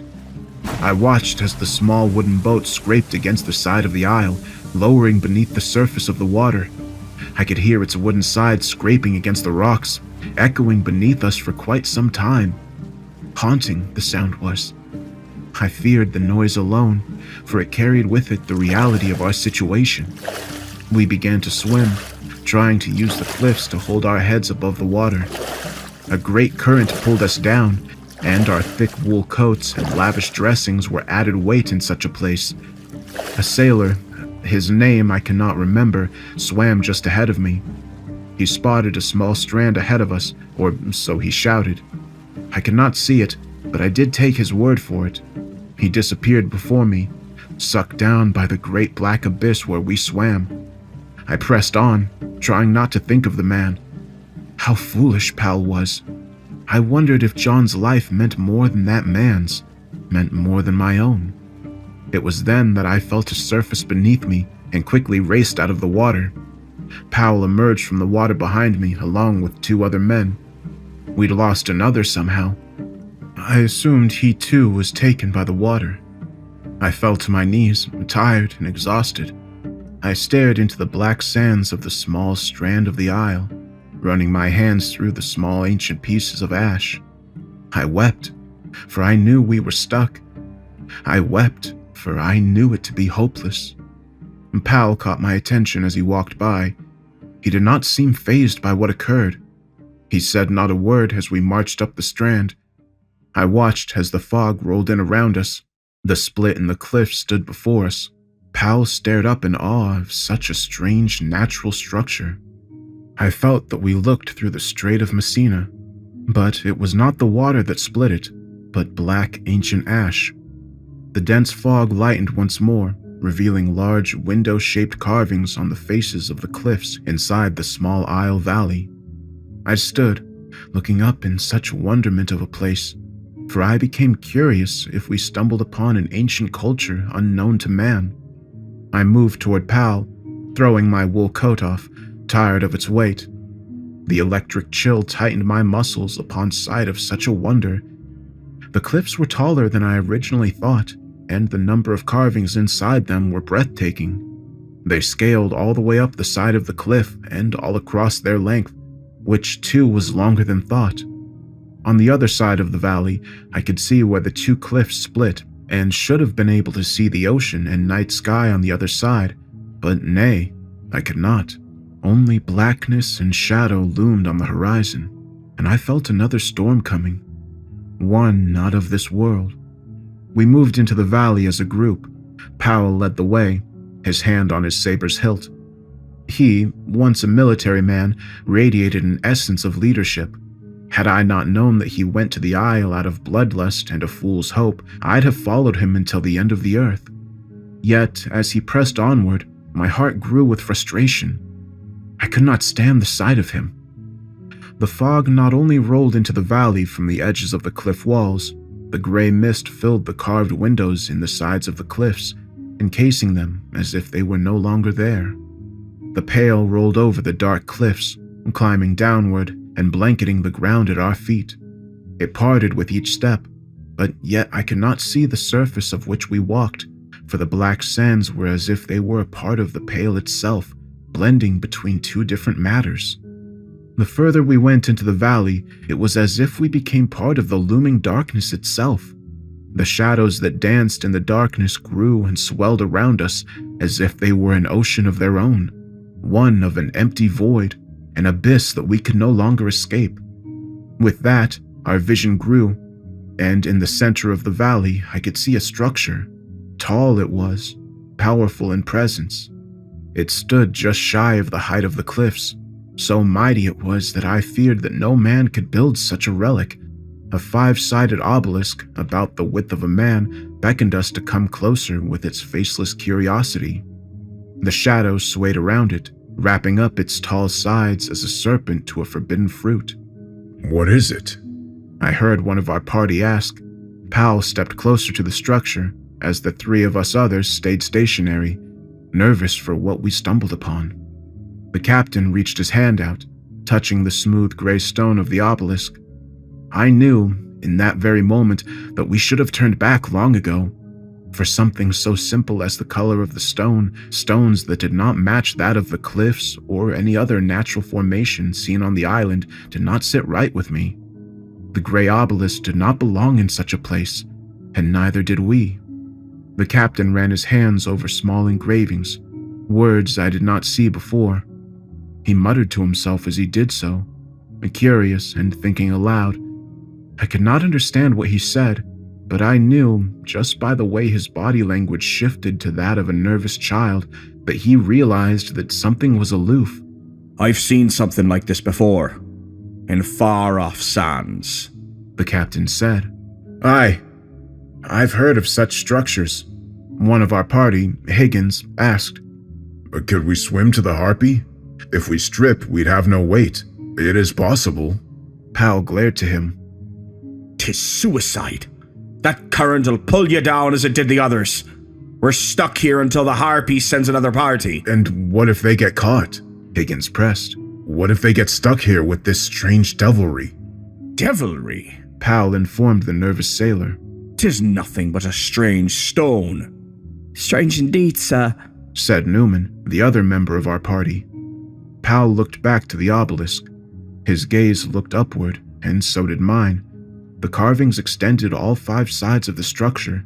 They scaled all the way to the top. A great feat for whomever created such a thing. The dark, ominous clouds overhead, those of pure darkness and a wild tempest, swirled in a counterclockwise fashion just above the cliffs. I could not look into those clouds.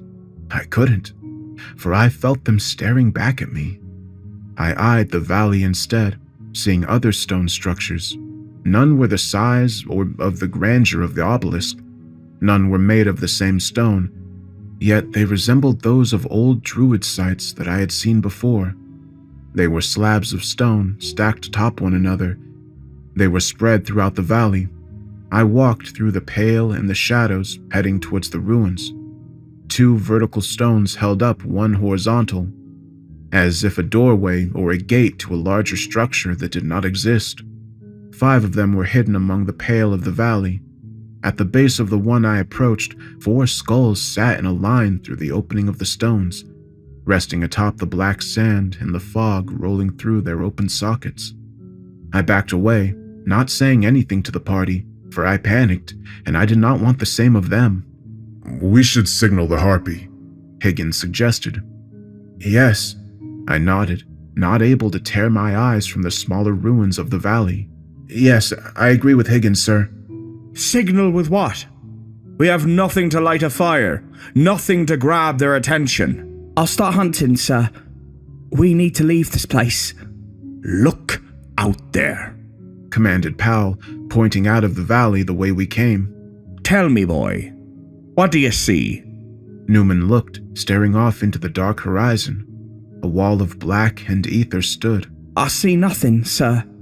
Aye, for the harpy and the grey ghost are on the horizon. They have lights, yet we do not see them. What good would a fire do now? How far would that signal go? The three of us listened to him. He did make sense. We'd only have one chance to leave this place, and it felt good that the captain understood that it should not be wasted. We wait till morning. Wait for these clouds to clear. Then, I promise you that we will call for more. And we leave, I pressed. Powell turned back to the obelisk. He shook with a fear I'd not seen in the man. He reached out and touched the structure one last time. He turned his head slightly and said, We will rest. Quartermaster, you have first watch. The captain and the others fell into a deep slumber quickly. I don't know how. If I did not have first watch, there'd be no doubt in my mind that I could not trail off into such a sleep. The isle radiated a dark aura, one that I could feel in the depths of my very bones. Sleep? Nay, sleep would be for the foolish. I feared what walked unseen in such a place. I sat, leaning my back against the obelisk. I faced the way that we came, staring out into the dark ocean, hoping for any sign of the harpy or the grey ghost. I imagined 3 dinghies coming to the isle, waving at me as they approached. The sailors called out to me, saying they were coming to take me away. That faded quickly, though, for it was nothing more than a trick of the fog and what little hope remained within my soul. The isle devoured that thought with its electric darkness. I watched as the fog that sat in a large pool around me began to rise. My sleeping companions were devoured by it almost instantaneously. It thickened, darkened, no longer that pale gray color, but almost as if it became a black shroud over my eyes. Something moved amongst it. That much I could tell. It was not just a trick of my eyes, like my visions of a rescue. No. Something stirred within the shadows of the isle, moving as my fear grew. A flicker of flame radiated from the pail. I stood, excited, that maybe, just maybe, it was a lantern on a dinghy that I imagined. I could no longer see the horizon. I could no longer see the ruins. I could no longer see the obelisk that I, only seconds before, leaned against. I could only see the dark mists and the shadows that came with it. That light, though, it grew closer. I called out to it, asking who went. No response came. I could not hear the pacing of steps or the rowing of oars. Not a sound of stirring echoed through the valley. I felt alone, but I knew better. Nothing was alone on such an isle. Just as that thought passed across my mind, the light grew brighter, radiant as the fog peeled away around it. The flame, I could see it clear as day, sat within a small metal lantern. I could not see who held it, but I did see the silhouette of a man among the fog. I called out, "Who goes there?" The flame danced within its metal housing for a moment before being extinguished. The figure stepped closer, only once as if to present itself to me. Its eyes glowed with the same aura as the flame, the hollow hellfire that pierced my very soul. The figure was shrouded in shadow and mist, the fog wrapped around its body, coiling as if it were part of it. It lightened around the figure's face for a moment, revealing it to be that of a man that I once knew, a man that I believed to be long dead. I did not recognize him, though, and even though I knew that we had met some time before, I could not recall his name, for his face, while recognizable to some degree, had changed. His eyes, that of hellfire, sat within deep, gaunt sockets. His cheeks were thin, pressed to his teeth. His head, shaved and uniformed. His body, malnourished and withered, swayed as the mist rolled through him. You must leave this place, Quartermaster. We are trying, I said, stepping forward. The fog grew denser again, and I only spoke to the silhouette of the man, that and his piercing eyes that were the only source of color amongst the pale. The captain must leave, for this place is not of his earth. What? Where do you come from? The figure raised its arms, pointing beyond the obelisk, pointing to the shadow side of the valley. This place, the figure began, lifting its arms out to present the walls of the valley, the ruins, and the obelisk that I did not see. He continued, It is that of the dead. Karen, this place is. I listened intently as the figure spoke, but my heartbeat grew wild, making my chest feel as if it would burst. The figure said to me, The heart of the sea is not of life, but that of death. Do not stay. Do not search for the dead ones. For if you find them, you they will take. Something drew the attention of the figure. It was a deep sound, almost that of thunder, but carried with it the sound of distant humpbacks and other creatures of the sea. From me they will take. It watches us. The dead are powerful, but the others, they will not let you leave. Do not pass the obelisk. Do not follow the steps, for you have gone far now, too far perhaps. It will not take kindly. Dare not climb the steps. No return will there be. Steps? Take thine brother. Take him away from this place. The heart of the sea is not to be seen by any living man. It came to me. I recognized in that moment who stood just beyond the pale. The fog wrapped around his cold, dead body. His hellfire eyes lit my innards aflame. It was not the man I once knew, and death itself had changed him. I feared what Powell would say.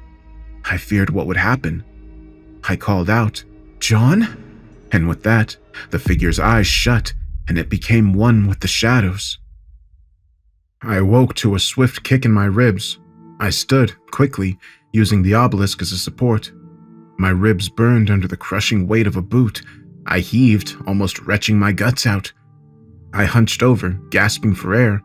Captain Powell stood next to me, the culprit of the kick to my side. He leaned over me as I tried to catch my breath. You slept on your watch, quartermaster. Between my breaths, I said, I did not, sir. I swear it. Do not lie to me. I saw you in a slumber deeper than Higgins. He presented the sleeping sailor. The fog was no longer as dense. I could see the black sand of the valley floor. However, the dark clouds still rolled overhead. On the horizon sat nothing but shadows. I'm sorry, sir. It's just... I thought of telling him of the visitor, but feared it would only fuel him. Yet we needed to leave. We needed to vacate this place as soon as we could. What is it? Powell asked. Your brother, sir. I thought on it. If I had expressed the truth to the man earlier, we'd not be in such a place. I let it out. Your brother. He's dead, sir. Powell's brow arched in anger, his hand resting on his saber, clenched tightly. Do not try to justify this by speaking lies. I do not lie to you, sir, I reasoned. As I did so, Higgins and Newman sat up from their sleep. Higgins spoke. What is it? What's going on? The captain turned to him. Nothing. Prepare to move. It is something, sir, I pleaded. Your brother, he came and visited me in the night. He's dead. He said so himself. He said to warn you, we need to leave this place, for it is damned and belongs to the dead. Shut up with that nonsense! Powell shouted, slamming his fist into the side of the obelisk. A rage radiated from him, almost as powerful as that of the Isle. I glanced to Higgins and Newman. Their eyes were wide, terrified of what I spoke of. They had every reason to be scared, for I was scared. The dead do not warn the living of nothing. We needed to leave, even if it meant by swimming. The captain shouted, Gather your things, quartermaster! We're moving on! Powell moved away from me, grabbing his coat from the sandy valley floor. He threw it on and began to march forward. He was about to pass beyond the obelisk. His foot stretched out in front of him, but he hung it in the air as I shouted, Don't! He turned his head to me, but then lowered his foot into the black sand. The fog did not part as he placed his foot just beyond the strange structure. I reasoned, John warned me not to pass the obelisk. Powell scoffed, shaking his head. In a sign of mockery, he began to dance among the fog. Dance beyond the point I was warned about. He moved swiftly, whistling a soft, mocking tune as he clicked his heels. He tripped, though, stumbling backwards into the fog. It devoured him, making him disappear from our vision. Higgins and Newman stood quickly, racing to his position, calling after him. I watched as they too passed the obelisk. They were worried, as was I. All of that faded when Captain Powell began to laugh hysterically through the fog.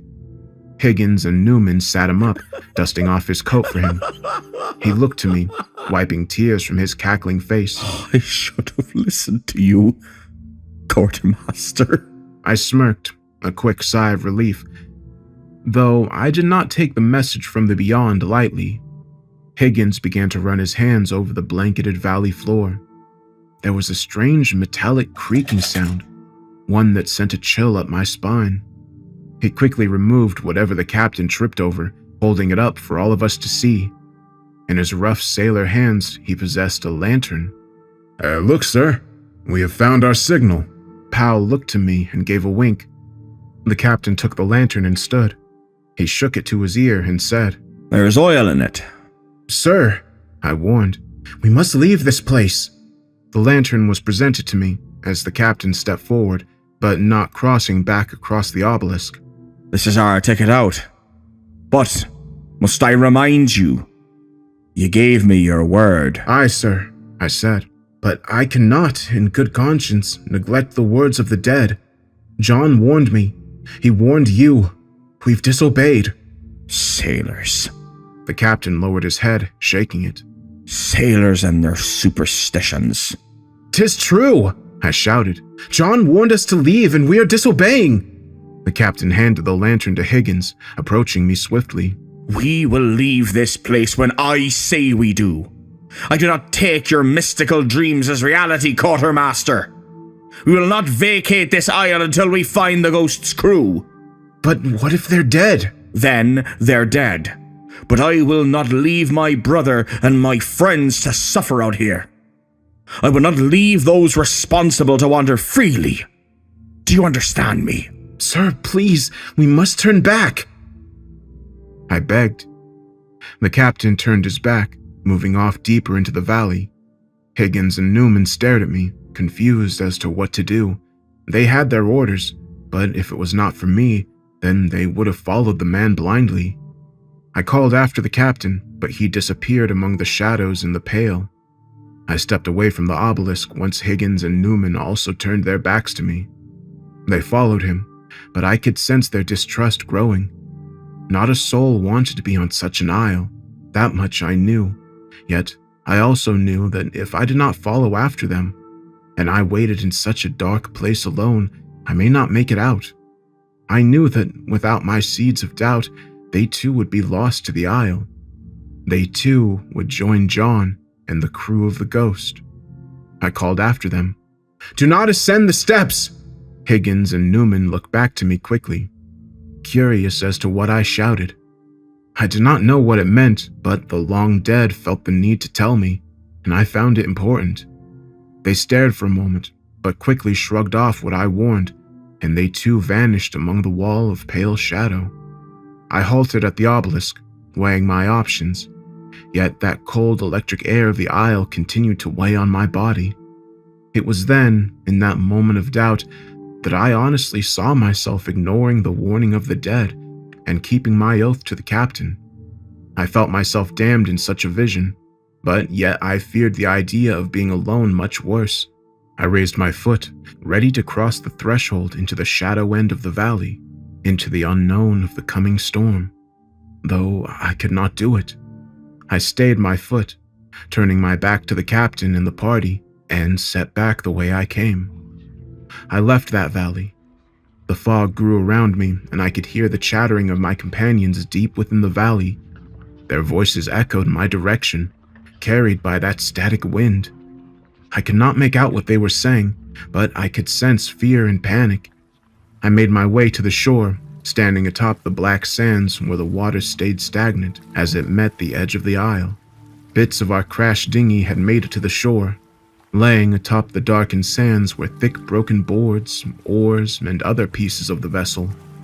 I looked out to the horizon, hoping to see the two ships, but I could not. Only a veil of shadow laid before me, and I then began to wonder if I should try to swim it. I did not know what lurked beyond, but I did fear the worst if I stayed on such an isle. Behind me, I could hear the quick steps of panic. The air around me broke in waves, the static shifting over my body. I could feel it, the very air that I breathed. It was then that I truly feared the worst. I grabbed one of the oars out of the volcanic sand, holding it out before me. It should float. I told myself, it must float. It was too late though, for the steps stopped as they made it out of the valley. I turned, fearing what I would see. My heart beat wildly in my chest, almost as if it would burst, yet as I turned, I saw the young, winded Newman clutching his chest, resting his head on his arms, and his arms on his knees as he squatted down. "Newman? What is it?" They found the steps, he muttered, standing tall and trying to catch his breath. They're in the sides of the cliffs. They go to the top. I told them not to, but Higgins and the captain began their climb. Why did you not go? Did you not warn us? Did you not call after us from the Pale and say that it was an ill omen? Aye. Yet you still crossed the obelisk. He looked panicked and fearful. What does that mean? I did not know, and I told him that. The young Newman grabbed a piece of wood from the bank. Do you dare swim to the Harpy? I do. It is all we have as an option. Then I swim it too.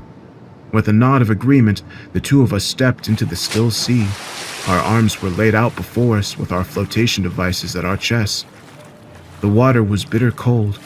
It chilled my bones to the marrow as we began to float away from the isle. We did not kick our feet often, for the movement to do so was painful. The cool water grew colder, chilling the blood in our very veins to ice. We continued to float, and I praised our Creator for having such still water, for I knew that we would not be pulled back to the isle. I could feel a pull beneath me though, as did Newman. He shouted it as loud as he could. He shouted that something was trying to take him back. I told him to keep swimming, and so he did. But I too felt such a weight beneath me, as if the ocean itself were alive and trying to bring us down to beyond the locker, beyond whatever superstition we believed in. I looked back to the young Newman, seeing his face pale as death. The fog followed after us, rolling across the water. Above the isle, a monstrous anvil of cloud stood, tall and mighty with the power of 1,000 storms in it. A green hue radiated from its edges, and the lighting that danced within the black clouds were the only light that I could see at the top of the cliffs. That is, until I saw a small glow near the edge. I squinted, trying to see what it was, but I already knew. Two silhouettes stood on the edge of the left cliff. Above the head of one, a small glowing orb stood out amongst the shadow. The fog rose around them, engulfing the flame of what I believed to be the lantern in the captain's hand.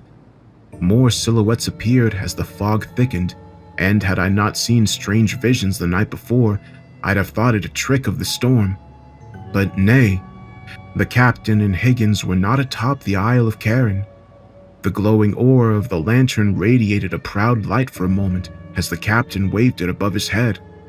I heard Newman call out to me, "Look, quartermaster! Look! Who is that with them?" "Keep swimming, sailor," I told him. "Do not look upon such frightful things." I wished that I could heed my own advice, for I could not break my gaze from the captain and Higgins, The light of the lantern flickered, struggling to find air in such a dead place. Then the radiant aura vanished, smothered by the hands of the dead. The captain and Higgins stood in the pale for a moment, I assume unaware of the ghostly visitors that were with them. Small dots began to glow across the edge of the cliff and deep within the valley of the isle. Images of John's hellfire gaze flashed through my mind. Just as the vision appeared, the storm clouds above opened, and a great cacophony of noise roared down onto the isle and across the still ocean, causing it to stir greatly and the waves to come alive in a way I'd never imagined. Newman and I were strung about, trying to stay afloat, but the pull from beneath and the hands of the now rapid sea tried to bring us down. A great beam of light shot from the center of the valley. Among the shadows, I could see a radiant green glow in the shape of a mighty obelisk deep within the dark. The storm clouds burst, sending a massive wave of rain and dust floating across the sky. It did not pour down onto Newman and I, though. It stayed within the sky, streaking across like meteors from beyond. The waves crashed into us, knocking us about. My head dipped into the salty water, blinding me for a moment. I tried to close my eyes, but it became difficult. My pupils began to burn, and a haze filled my vision, yet I could see clearly enough. Thousands upon thousands of glowing hellfire beneath me, all individual dots, staring up at me. They belonged to long dead faces, pale as the crests of waves. Their hands reached out to me, trying to grab my body and limbs to force me down to join them. I lifted my head from the water, screaming in fear. I could finally see, just on the horizon, the harpy and the gray ghost. They had not moved, and their tall masts sat empty of sails. The waves of the storm crashed into their hulls, knocking them about. It was then that I saw it. A great monstrosity lifted from the sea. I could not see its head, only a portion of its body. A hollow, empty call radiated across the ocean, a sound of whales and other marine animals, but corrupted, shallow, and otherworldly. The gray ghost became crushed under the long serpent-like creature's weight as the beast lifted from the sea. The harpy split in two under the might of its coiled body. Its face emerged, covered by the darkness of the storm. It roared into the night, sending the waves higher and higher. I could not keep my grip to the oar, and it slipped away from me. In doing so, I lost all buoyancy, sinking beneath the rocky waves. The ocean, no longer that thick black shadow that belonged to the isle, radiated the same green haze and felt as electric as the air of the isle. I could feel the hands of the dead clawing at me. I could feel them calling to me. Thou hast seen it. Thou hast seen the heart. I tried to scream, but all I did was fill my body with acidic water. I could see the surface of the ocean growing distant with each passing second. I reached my hands upward, trying to swim. I could not. I looked downward, seeing those hellfire eyes and the blank faces of the uniformed dead. Thousands there were, if not millions. They all extended out towards me, as if they had been waiting for centuries to grab hold of the living. I tried to plead, but that was no good. I could not speak. I could not think. I could only stare into the abyss that beckoned me from beyond. The dead parted, as if forced by a massive shockwave beneath the sea. They were hurled away, disappearing among the vast darkness that surrounded me. I could feel my last bit of oxygen being used. I could feel the light in my eyes begin to fade, yet even with a blurred vision, I could see it. The great beast beneath the waves. The serpent's body laid hidden by the shadowy depths. Its face, enormous, took up the scale of at least 4 great warships. Scaled was its skin, flat was its nose, perched up as if some sort of sail on a mast. Several eyes it had. 7 I could count, all of which glowed with a haunting purple aura. Its mouth opened vertically, revealing the depths of the ocean itself. I felt the pull of an abyss. I felt it begin to bring me down, yet I still fought. I still tried to survive, albeit I knew that if there were any slight error, that too would be taken by such a beast. Just as I felt all light fade from my body, I emerged from the depths atop calm waves and a warm sky. I began to vomit salt water and whatever I had to eat the previous day. My nerves were rattled and my mind raced with all sorts of thought. Even though I sat atop the surface of the water, I knew that something lurked beneath me. I knew that if the beast did not take me, that the dead would. I searched for my oar or any piece to keep me afloat, yet I just wanted out. I wanted to leave the water and never return, for I felt the gaze of the beast from the depths.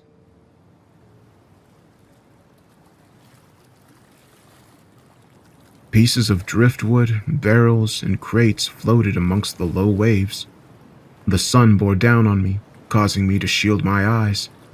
Its heat radiated, and it must have been sometime midday. I quickly threw myself atop a barrel, trying to get as much of my body out of the water as I could.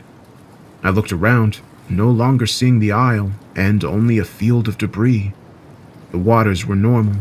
The horizon appeared the same. I caught sight of a storm in the distance, moving off into the nothingness of the other side. As I stayed afloat, I called out for the only person I thought alive. "Newman! Newman!" Not a response, for I stayed afloat among the debris alone. I floated atop that barrel for 2 days. It was then that another merchant vessel found me. They pulled me aboard and asked what ship I came from, asked what happened to my captain and crew. I told them that I did not know, for I had seen the Isle of Karen and the great beast beneath the sea. They asked what all I witnessed, but I did not have the heart to tell them. I broke my oath to my captain, but I'd always heed the words of the dead, for the heart that I saw could not be unseen.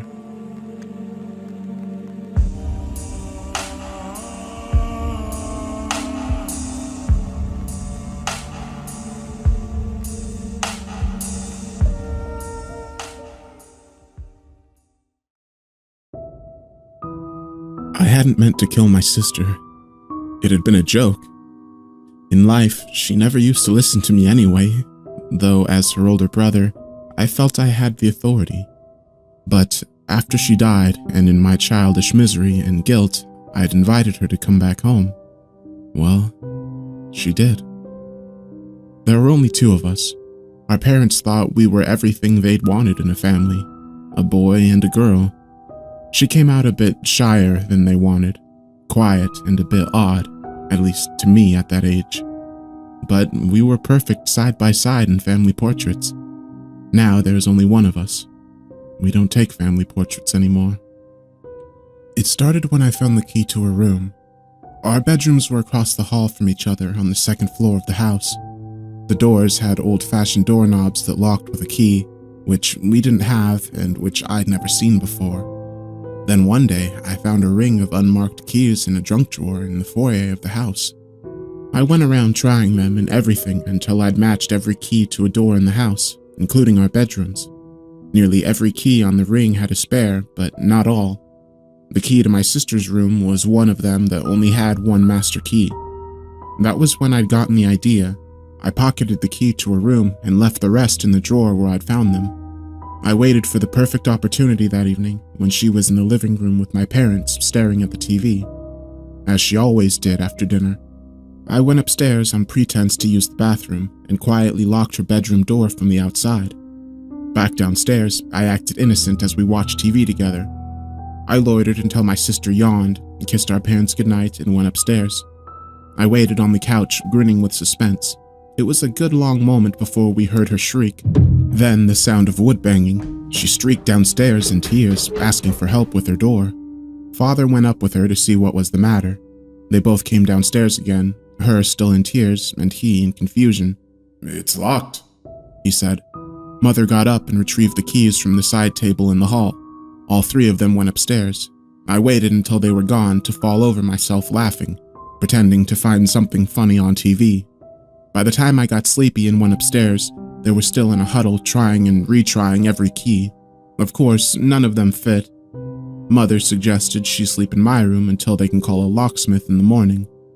I was annoyed at this and produced the key from my pocket, too tired to care about the trouble I'd get into. It was a joke, I said in my defense. After we'd gotten her door unlocked, Mother made me return the key to the drawer, saying the first chance she got, she'd get a duplicate to avoid this situation again. Naturally, she'd forgotten. That weekend, when our parents were out on an errand, leaving us alone at home, I'd gotten bored and done it again. My sister knew immediately who had done it. It was a Saturday morning, and it was the last time I would see her alive. She flew into the kitchen, chasing me, demanding I open the door. I pretended to have swallowed the key, but this time she was in hysterics and fled the house in tears, as if she could run all the way to Mommy and Daddy in town. This wasn't the first time she'd done that. She always came right back home before she got to the end of the street. I waited for her to give up and return, but as 1 hour turned to 2, and then 3, I began to worry. I waited by the chair closest to the front door, and then the window. At some point, I'd gone out and walked around our yard and then the neighborhood, but saw no sign of her. I came home with my heart in my throat. I decided to keep waiting instead of call my parents from the kitchen phone. 10 minutes later, I told myself, then I would. My sister had run out into the road and got hit by a car. Our parents had just turned the corner on their way home when they saw the ring of people and flashing lights. She'd been found on the road 2 blocks away from home. When the ambulance took her away, the sirens were silent. There was no rush. She was dead. My parents had come home to find whether I was dead too, and I think at that point they wished I was. The first chance I got, I left them crying and hugging each other in the living room. I went upstairs to her room and unlocked the door, and then just stood there staring at her empty bedroom. Her ballerina music box threw a weird shadow on the pillowcase from the moonlight outside her window. I carried the key in my pocket during her funeral. My parents barely looked at me, and I wouldn't blame them. They had hardly spoken to me in the days since her death, except in harsh little commands to hurry up, get dressed, fix your tie, get in the car. I behaved like the perfect son they'd always wanted, but that did nothing to warm them up to me. Because of their avoidance of me, I managed to find myself alone at some point in the cemetery, looking into the open casket of my dead sister, cold and pale and dressed up in her ballerina costume. I felt the key burning in my pocket where I kept my hands pocketed and clenched. I brought out the key and went to pat her cold, marble hands as if to say goodbye. I'm sorry. As I did, I tucked the key under her fingers, folded together over her chest. Please come home, I whispered. I didn't cry then, or after. Mother kept making her promises. She was too grieved to go through my sister's room and put things in order after the funeral. She promised to do it someday, just not now. Not now.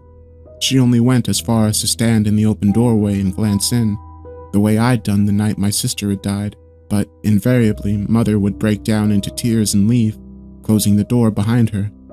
Sometimes she stood there until Father took her away. I didn't dare go near her. She repeated this pitiful ritual almost every day, and then every week. She stopped after a couple months of this. Things edged into a semblance of normalcy. My parents softened up towards me just enough to allow me to have friends over. I needed someone to talk to. My friend Keith came over after school one day, and I told him about how, the previous night, I'd woken in bed hearing the faint sound of my sister's ballerina music box playing in her room across the hall. It stopped as soon as I'd fully opened my eyes and sat up. I decided it was a dream, but the melody would not leave my mind all day at school. I hummed the tune for Keith, who had the insane idea that he knew the composer of the song. We fell into debate about it, and to refresh his memory of the song and prove my point, we went up to her room to retrieve the music box. The door was locked. We peered into the keyhole and found that it was too dark for that time of day. Then I realized why. There was a key blocking the hole. It had been locked from the inside.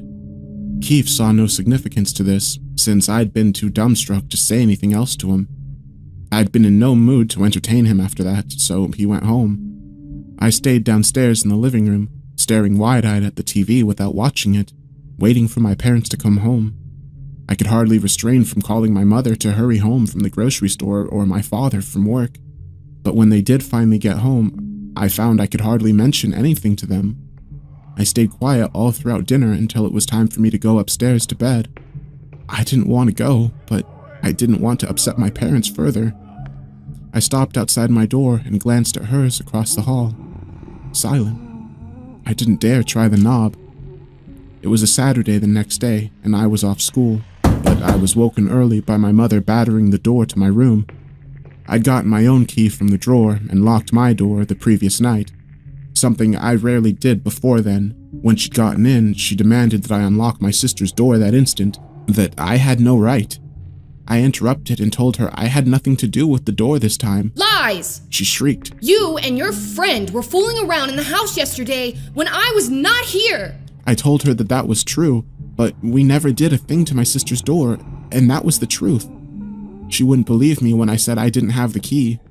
I was forced to tell her that I left it in my sister's coffin. She'd gone silent after that. Not because of the implications of what this meant, but because she was transported back to the funeral in her mind. Her eyes filled up, but the tears would not fall. I couldn't bring myself to tell her that I thought the key was in the house now, on the other side of the door. All she was thinking about, now that she shook herself into reality, was that we couldn't duplicate a key we didn't have. What's more, she decided that the door wasn't locked but merely jammed by humidity or something else. Apt punishment for her not having opened the door for a while. She decided we would have to call a locksmith that very day. Once she flew this idea by my father, however, he would have none of it. He left his breakfast half-eaten at the kitchen table and roared out of the garage to retrieve his toolkit and roared back in and straight up the stairs, followed by my mother, rolling her eyes behind his back as he spewed forth his wounded pride. Gingerly, I hung back in the hall as my parents began to play locksmith at my sister's door. With me and mother watching over his shoulder, he tried the door this way and that, and pulled and pushed, banged it with precision here and there, and finally knelt at the doorknob and probed a penlight into the hole. I saw his eyebrows shoot up. "There's something blocking the keyhole," he said, confirming what I'd seen the other day. It was mid-morning by then. My sister's room had a window facing east. The light should have shone through the doorknob as it did from the gap under the door, but it was dark as night. Through the gap, my father slid a sheet of old newspaper along the floor, a good deal of centerfold to cover as much ground as possible. Then, with a thin metal instrument from the screwdriver kit, he prodded into the hole until we all heard a thin, distinct thud of metal on the paper on the other side. A dot of light was cleared in the doorknob. My father pulled at the paper carefully from under the door, and we could see the slight weight of the key keeping the paper from flapping. But then, before it was halfway out, the weight was gone, and the paper came clean away from our side of the door, very suddenly unburdened from its weight. The key was gone. Father had that puzzled look on his face, and he turned to glance through the doorknob. Then he got on all fours to peer under the door to see if the key had gotten caught on something or had fallen off the paper. But of course, he saw nothing. No movement of shadow across the light, no telltale form of a key on the floor for any distance. I knew what had happened. Of course, it had been plucked out from under our very noses. Mother asked Father if he was quite finished playing locksmith so that we could call a professional. He wasn't quite ready to give in. As they continued to bicker, I left them and went downstairs, out the back door. I circled around the yard to look at my sister's window from the outside. They had picked her room very carefully. Not only had she gotten the best view, but the window was mostly secure from any break-ins from the outside. You couldn't get to its ledge from the roof or any outdoor piping. There were no tree branches close enough for a foothold. This side of the house was smooth and unscalable. As I stared up at her open shutters and drawn curtains, the way they had been the last day of her life, I saw that the window panes were intact. Nobody had gotten in from there. Looking carefully, and for as long as I could stand, I detected no movement or light from the dimness behind the curtains. When I went back in, my parents were in the kitchen now, taking a break, it seemed, from trying to break open the door, but not a break from their bickering. They shot up at once almost as soon as I entered, and when I heard it, I shut up too. A great silence descended on us three, as from the top of the stairs, we could hear my sister's ballerina music box playing the way it did when the lid was open. I was frozen, but barely a second later, my father dashed up the stairs, eyes wide. My mother called after him in a fright, but then followed him after barely a moment of hesitation. I was drawn upward as well, as though by magnetism, though I wanted to be nowhere near that room. I found my father at the door, one hand on the still tightly locked doorknob and the other rapping sharply on the wood, calling, "Who's there?" No response. My mother had her mouth covered with both hands, suspended between shock and grief. No matter how much they demanded an answer from an assumed stranger, as my father did, or changed tact and called my dead sister's name as my mother did, nothing stirred from the other side of the door. The music had stopped by the time I'd gotten to the top of the stairs. It seemed we stood there holding our breaths for a good half-minute or so before my father stepped back from the door and took my mother's elbow, leading her downstairs. He gestured with his head at me to do the same. Downstairs, they spoke in hushed funeral voices, wondering what was going on. I couldn't bring myself to say much, and for once, my mother showed real concern towards me. She had me sit down at the kitchen table while she had gotten a glass of apple juice to revive my energy, afraid I'd faint. I noticed my reflection in the chrome body of the toaster oven, pale as a... I didn't say the word, even in my mind. We stayed downstairs for the most part. At some point, my father went out to look at the window the same way I'd done, and had come back to report my mother the same thing I'd observed. My mother asked whether we should call a locksmith, but I could see her resolve had dissolved, and so had my father's. He didn't seem all that keen to be a locksmith either. At dinner, my mother asked me, as if she had just remembered, whether I had really left the only key to my sister's room in her coffin. I nodded my head, just once. I was sure I had, but I didn't want to be sure anymore. Mother asked nothing else. Father wondered if calling a priest would be more appropriate, and my mother gave him a dirty look. Everyone knew that priests always failed in the movies, and besides, neither of my parents were believers. Not in God, not in ghosts, not in anything. I wasn't even sure if they believed in me when I said the key was buried with my sister. But the lack of belief kept us all suspended in a swirling and torturous meaninglessness, where the only meaning that now presented itself was a dangerous one. They let me sleep in their room that night. This helped my nerves somewhat, though their bedroom was technically right next to my sister's, with a wall in between, while mine was directly across the hall from hers. I didn't mind as long as I wasn't alone. I don't know how they managed to get to sleep or if they were pretending as I was, but at some point during the night, I was lured out of my drifting by the sound of the music box playing, softly, as if to itself, down the hall and just on the other side of the wall. The next day, we all gave the room a wide berth and tried not to speak of it. We tried to get on as normal as possible, but there was something very odd about the house now, like we had an evil secret we had to keep even from each other. Every now and then, the music box would start playing from the top of the stairs, usually when we were downstairs, and never a few bars at a time before it stopped again. Whenever it did that, we would all go quiet instantaneously. Mother would go white and rigid, her eyes filling up, and Father would reach for her hand and hold it tight. I would go over and sit beside them, and Mother would put an arm around my shoulder. I almost thought this was a good thing, to have that room occupied once more, but I couldn't bring myself to be grateful. It was I who had asked her to come back after all, but I dared not confess that part. As soon as silence returned, we would take a few seconds, and then carry on as if nothing had happened. But we could not fool each other. We were shaken. My parents refused to talk outright about what they felt, but I thought I understood since I felt the same way. Instead of feeling any warmth from my sister's memory, there was only a cold dread, and around her door there was a sense of bitterness that chilled anyone who wandered too close, even in the humid warmth of the day. We kept this up for the next few days, and no matter how late I tried to dally after school instead of coming straight home, I would always be the first one in. My parents were trying to stay away as long as they could too. But by the second week of this, my mother decided what it was they had to call a real estate agent. We were going to sell the house and move out. But things had to get worse first. I'd found myself in my pent-up distress mentioning something about the door to my friends at school, and Keith invited himself home with me to check it out. I knew my parents would be away from home, and I didn't want to go back alone, so I agreed. I hung back a few steps when Keith climbed the stairs to the bedroom. He walked right up to my sister's door as if he hadn't felt the miasma that, at least to my parents and I, had grown stronger every day. Keith tried the door, as I knew he would, and found it locked, as I knew he would. Then he bent at the waist and peered through the keyhole. His other eyes squeezed shut for focus, his whole body shuffling him side to side a few inches at a time to get a better look. I stood across the hall, shifting uneasily from foot to foot. Then I heard the reassuring sound of the front door opening and my mother coming in, calling my name.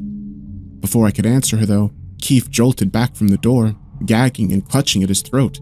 His face was pale and strangled, his eyes wide and unseeing. He couldn't scream, but I screamed for him, and my mother was upstairs in an instant, just in time to see Keith collapse on the floor, writhing and twitching. As my mother rushed to tend to him, I threw a glance at the doorknob. Nothing but a point of light and utter silence. We had taken Keith to the ER, left him there with his family, and gotten back in time to tell my father what had happened. Keith had swallowed his tongue and would have choked himself to death if my mother hadn't acted so quickly.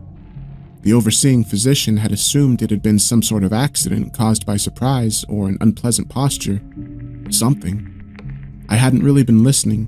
My mind was torturing itself, trying to imagine what he must have seen that made his body recoil so violently as to strangle itself. I wanted to ask Keith myself, desperately, but his parents wouldn't let me near him anymore. Meanwhile, my parents were throwing themselves into the search for a new place to live. We knew now that we were in a dangerous situation. Over the next few weeks, we had terrible luck selling the house. The agents we got kept asking about the room and why we wouldn't unlock it, and the few people who showed up to the open house had a bad feeling about that room. They assumed we had something to hide, and they were right. No matter how beautifully we had presented the rest of the house, that room poisoned the atmosphere, even though from a photograph of the second floor, you couldn't tell there was anything off about it at all. The house was listed as a 3-bedroom space, and people expected 3 bedrooms. My father thought we should just promise to get the door fixed before they moved in, and then just let them do what they would with whatever they found behind it, but my mother argued with him over the ethics of it all. By this point, my parents were willing to just abandon the house and leave it to some in-laws they were not fond of. They had planned to move into what was supposedly a summer home, but with the idea that we would settle there. It was smaller, less comfortable, and farther from my school and father's workplace, but it didn't matter by then. We only had one goal between us: get out. The music box had started to drive us half mad at night. Sometime during the last week, the music box had broken, and the tiny mechanism began to play just one note over and over again. One key over and over. And then it went quiet again so suddenly that the silence was just as loud as anything before or after. To call it music was to call whatever was on the other side of that door my sister. It might have been music at some point, but now it was a mere sliver of what it had been in life. Now it was a hideously shrunken fragment of the whole, distorted and sharpened so it was no longer recognizable as part of the original. It was getting louder and louder, and it appeared to be moving along the walls. My parents' bed, which I still slept in with them, was positioned so that our feet were pointing at the wall that divided the master bedroom from my sister's. That used to comfort me somewhat, knowing that this was the farthest we could get from it, from, well, her. But it had gotten so that it seemed the music was seeping into the walls like a pipe had burst and bled into the paper. The paint on the wall seemed to shift in my mind's eye in the half-light. We were all unable to fall asleep until dawn, and our daylight lives were thrown out of rhythm. We stumbled home exhausted and stayed on guard all day, hearing that one key play on and off throughout the afternoon and evening, and then we stayed up all night to repeat again the next day. We were fairly at the end of our rope. My mother insisted we move within the next week, and drove us like slaves to finish packing while she saw to the logistics of getting boxes and furniture shipped off. We were even more strung out and exhausted by then, and thanks to that, I must have drifted off last night before we were to move, right there on the bare mattress in the master bedroom with nearly all of its contents in cardboard boxes. I woke up to hear the music over my head and right beside my ear. I snatched myself away immediately and saw that my parents had done the same. The music, that one demonic key, was throbbing louder than usual throughout the walls opposite my sister's bedroom, where our headboard was. The broken note played again and again, traveling and swelling and surrounding us. Even today, that one key played in isolation on a piano can trigger a horrible case of nerves in me. An F sharp, I think it was. My parents were up in an instant, scrambling to get dressed and yelling at me to get moving as I sat there frozen. They had to yell because the music was so loud now that it was impossible the neighbors would remain undisturbed by it. The moving company we hired was scheduled to come by and help us the next morning, but we had to get out right now, at 2:30 in the morning. My father said we would return later to help the movers if they showed up, but for now we were going to a nearby motel with nothing but an overnight bag hastily thrown together. We rushed out and piled into the car, noting as we left that the music had been thrumming throughout the house, even downstairs, but it could not follow us out the front door. As soon as I cleared the doorway, the air came easier to my lungs. I hadn't known that we had literally been suffocating in that house all along. From the yard, and then the garage, pulling out from our doorway, our house was silent as anything should be at 3 in the morning. While my father backed the car down the driveway, my mother nervously scolded him all the way to watch the mailbox, and I twisted around in my seat to look back at the house one more time. We were pulling down east, and I had a clear view of my sister's window from the back of the car. The shutters were still open, and there was no light from the depths of the room, which I could clearly see, now that the curtains were thrown open, and standing there in the gap of the curtains, I saw a pale ballerina at the window, watching us go.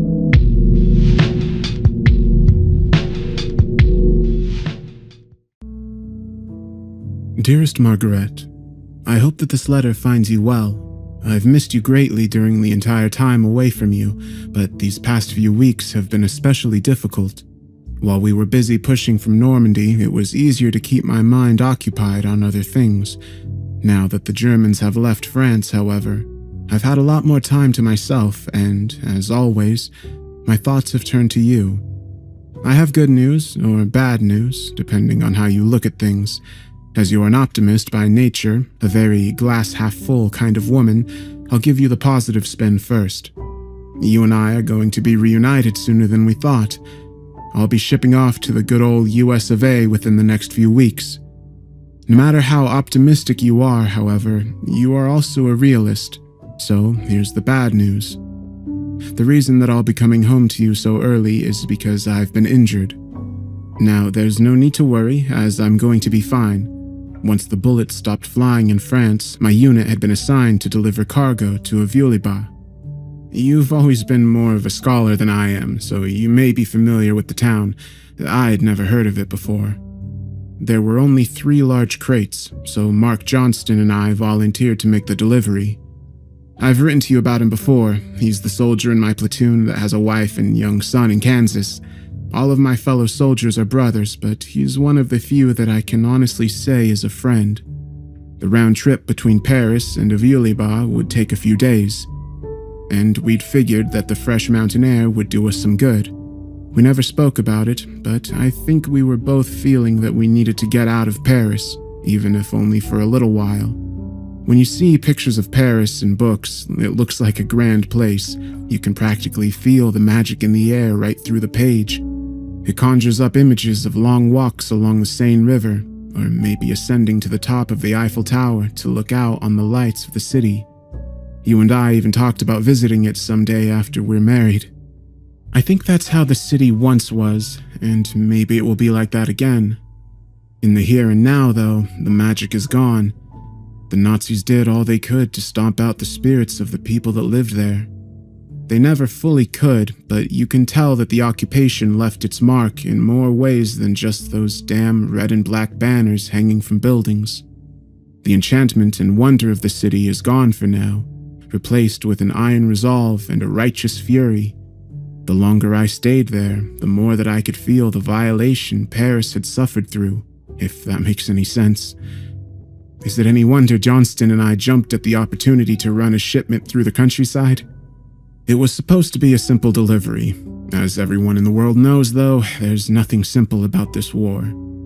I don't remember the moment that the truck's rear tire struck the mine. It must have been left over from the Germans' retreat, or maybe had been planted by the French resistance when the Nazis were using that particular road. Whatever the case, the explosion flipped the truck completely over and sent us off the road. I only know this because it was told to me later. I remember sitting in the passenger seat while Johnston drove, idly flipping through a Captain Marvel comic book that I had traded a small bottle of half-drunk whiskey to a private for. I'm not much for comic books, but there was something about it that made me feel like, I don't know, it made me feel like I was holding a piece of home in my hands, I suppose. After that, my next memory is slowly waking up. I was lying on something soft, and my body felt oddly cold.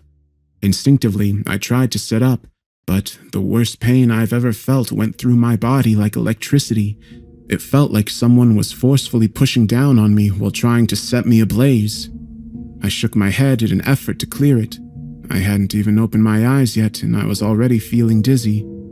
I felt a hand on my shoulder, and a woman's voice politely but firmly told me to calm down.